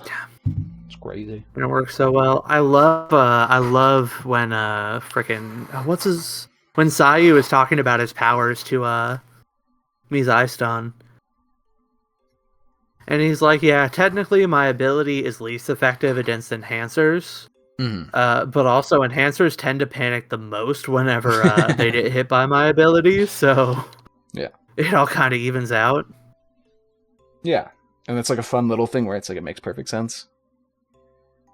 And his power like isn't even his power is such like a debilitating power where it's essentially like it's like a boss fight in a JRPG where they just put blindness on you and it's like suddenly you can't use your attacks. No, it's like how do you think like that's how his power works and that's it. But it's still probably it's a very simple power, but it's probably pretty fucking effective in a fight, like yeah. So it's like we don't know all that's going on with the Zodiacs, we just know that they're strong essentially, and probably Leorio isn't as strong as the rest of them if I had to bet. Nope. Leorio might be the bottom of the rung. Yeah. But also, Leorio isn't a fighter. I'm really interested in how, like, physically strong Cheadle is. That's one of the most... Because it's like, so many of the Zodiacs are like, I'm really interested to see them get any, like, combat action. Because it's like, in theory, all of them were meant to be sparring partners for Netero. But, like, Cheadle seems like such a non-combatant. And it's like... Right. I'm sure that whatever moment we see her fight is going to be incredibly interesting, whatever direction it ends up going. Yeah, I mean, even say to see like Batobai, I think would be really interesting because he's like supposed to be one of the top 5 strongest hunters, and we literally know nothing about him except for how he looks. So it's like, because I think the top 5 is like, according to Netero, was like Jing, Pariston, Batobai, and like some other ones that I'm not sure exactly on. I think Beyond was another one, but like we didn't know about him yet or something like that. But where it's like Netero had like his top 5 in his head or whatever. But yeah, it's like I'm interested to see where some of the characters that are the top in the verse we just don't know anything about, like a lot of the Zodiacs and that kind of thing. So it's like, what's gonna happen there? It's fun, interesting. We're going off on tangents now about random characters. I know, tangents and tangents. Hey, listen. It's not the end goal. We're Fury Cov at the end of the chapter going, like, just thinking in our heads about random things. We're like, man, I kind of wish I was somewhere else right now. One other thing before we end off our discussion totally is, on that page with the eye under the tongue, there's one thing I wanted to point out that I really liked, was every like in the panel afterwards, it's where it shows them kind of like reacting, like everybody's drawn cartoonishly, but except for the gun that Kurapika's holding, which literally looks like an exact PNG of a 22 caliber gun, like put onto the page essentially. Like it's drawn so realistically compared to everything else. It's like, what the heck? Like, even in this Nen power system, we're treating this gun with the utmost respect that it deserves. Okay, yeah, I guess I see it. Was that what that one comic was joking about? Oh yeah, I mean, maybe. The fact that Kurapika has his gun, yeah. Yeah. I don't know, but it's just like such a well drawn, like he can do different art styles when he feels like it, and very obviously he's trying to draw this gun as like a out of place thing in this kind of manga. Just kind of like, it's like, it looks a little different from everything else. It looks realistic compared to, Kurapika, who's literally like a 2D cartoon holding this object. I just thought that was funny when I was reading the chapter initially, and I was like, it's funny how seriously the gun looks drawn. Like, it's not like cartoony in any way, essentially. Yeah. Which I guess is something that you, depending on your thoughts on guns, is something that you want to give respect to. Is like, guns aren't like a joking matter even in the sense, but like that, I don't know, thematically, if that has anything to do with it, or if it just wanted to draw the accurate looking gun. Who knows? I don't know. Speaking of that, have you been watching the new the Shadow the Hedgehog shorts for Sonic X Shadow Generation? Fuck no. Well, they're pretty good. Really well animated. You have talked to me for how long, and you think I'm a Sonic fan, brother?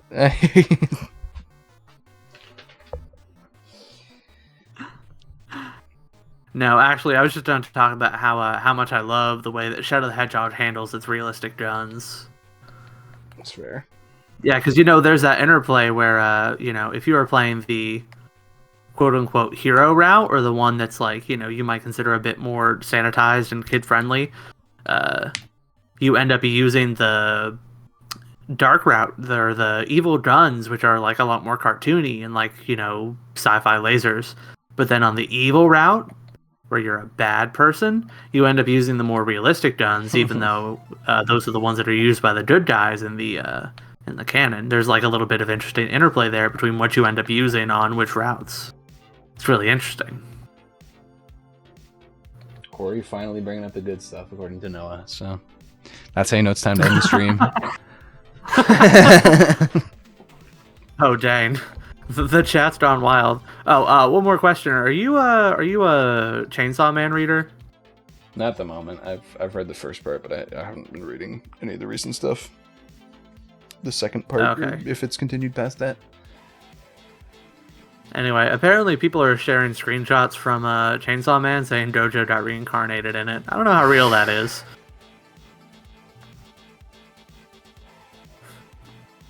The Fujoshi devil, I guess. There's definitely some Chainsaw Man definitely goes a couple of crazy places. That's what I'll say.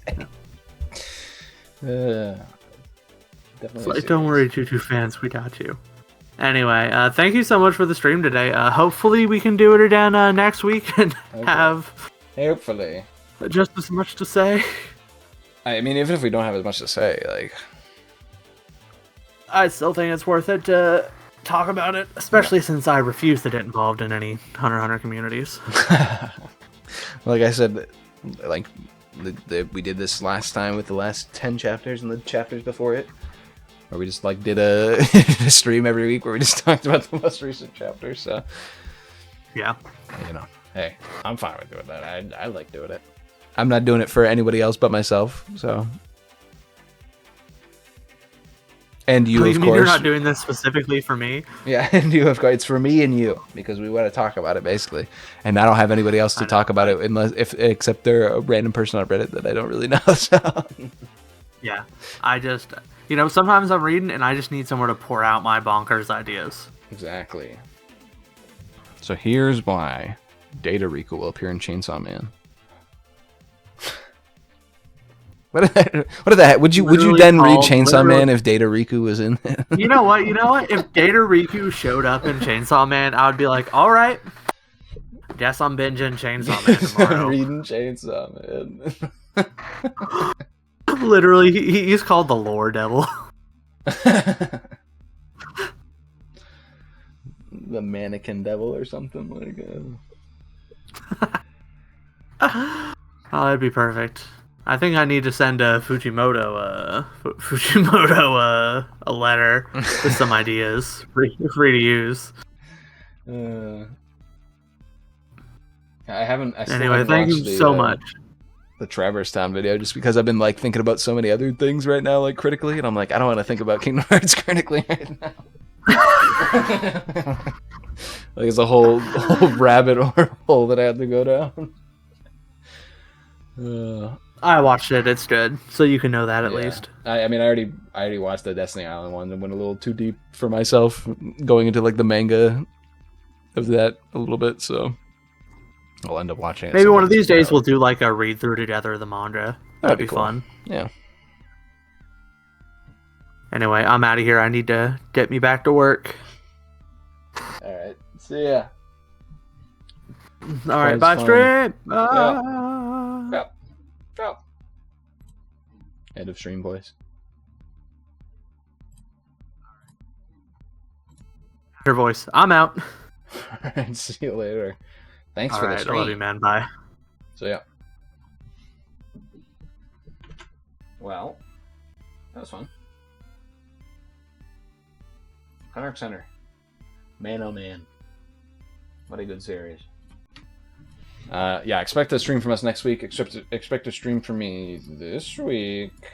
I tried to stream a game that I said I was going to stream last week, but some stuff happened. There is a hurricane happening this week, so maybe not, actually. But we'll see. I want to stream a game, one of my indie games, that I kind of like the look of. I want to stream it. So, that's basically it. Other than that, thank you for coming by. Noah Simbasso, Diggs, by the way, won. Everybody else who came by, thank you for stopping by. You can find my streams over on the archive if you're interested. I basically just stream for myself. I don't try to do anything special. So, sorry that I don't cultivate for an audience. But on my other channel, my main channel, I do edit videos. Mostly for me and my friends. So if that interests you. There you go. Anyway, yeah, expect most streams the coming weeks to be Hunter x Hunter related, as once a week we'll probably stream Hunter x Hunter with me and Cory. If that interests you. Random dudes talking about shit on the internet, then there you go. But if not, that's it for me. Thank you anyone for watching. See you later.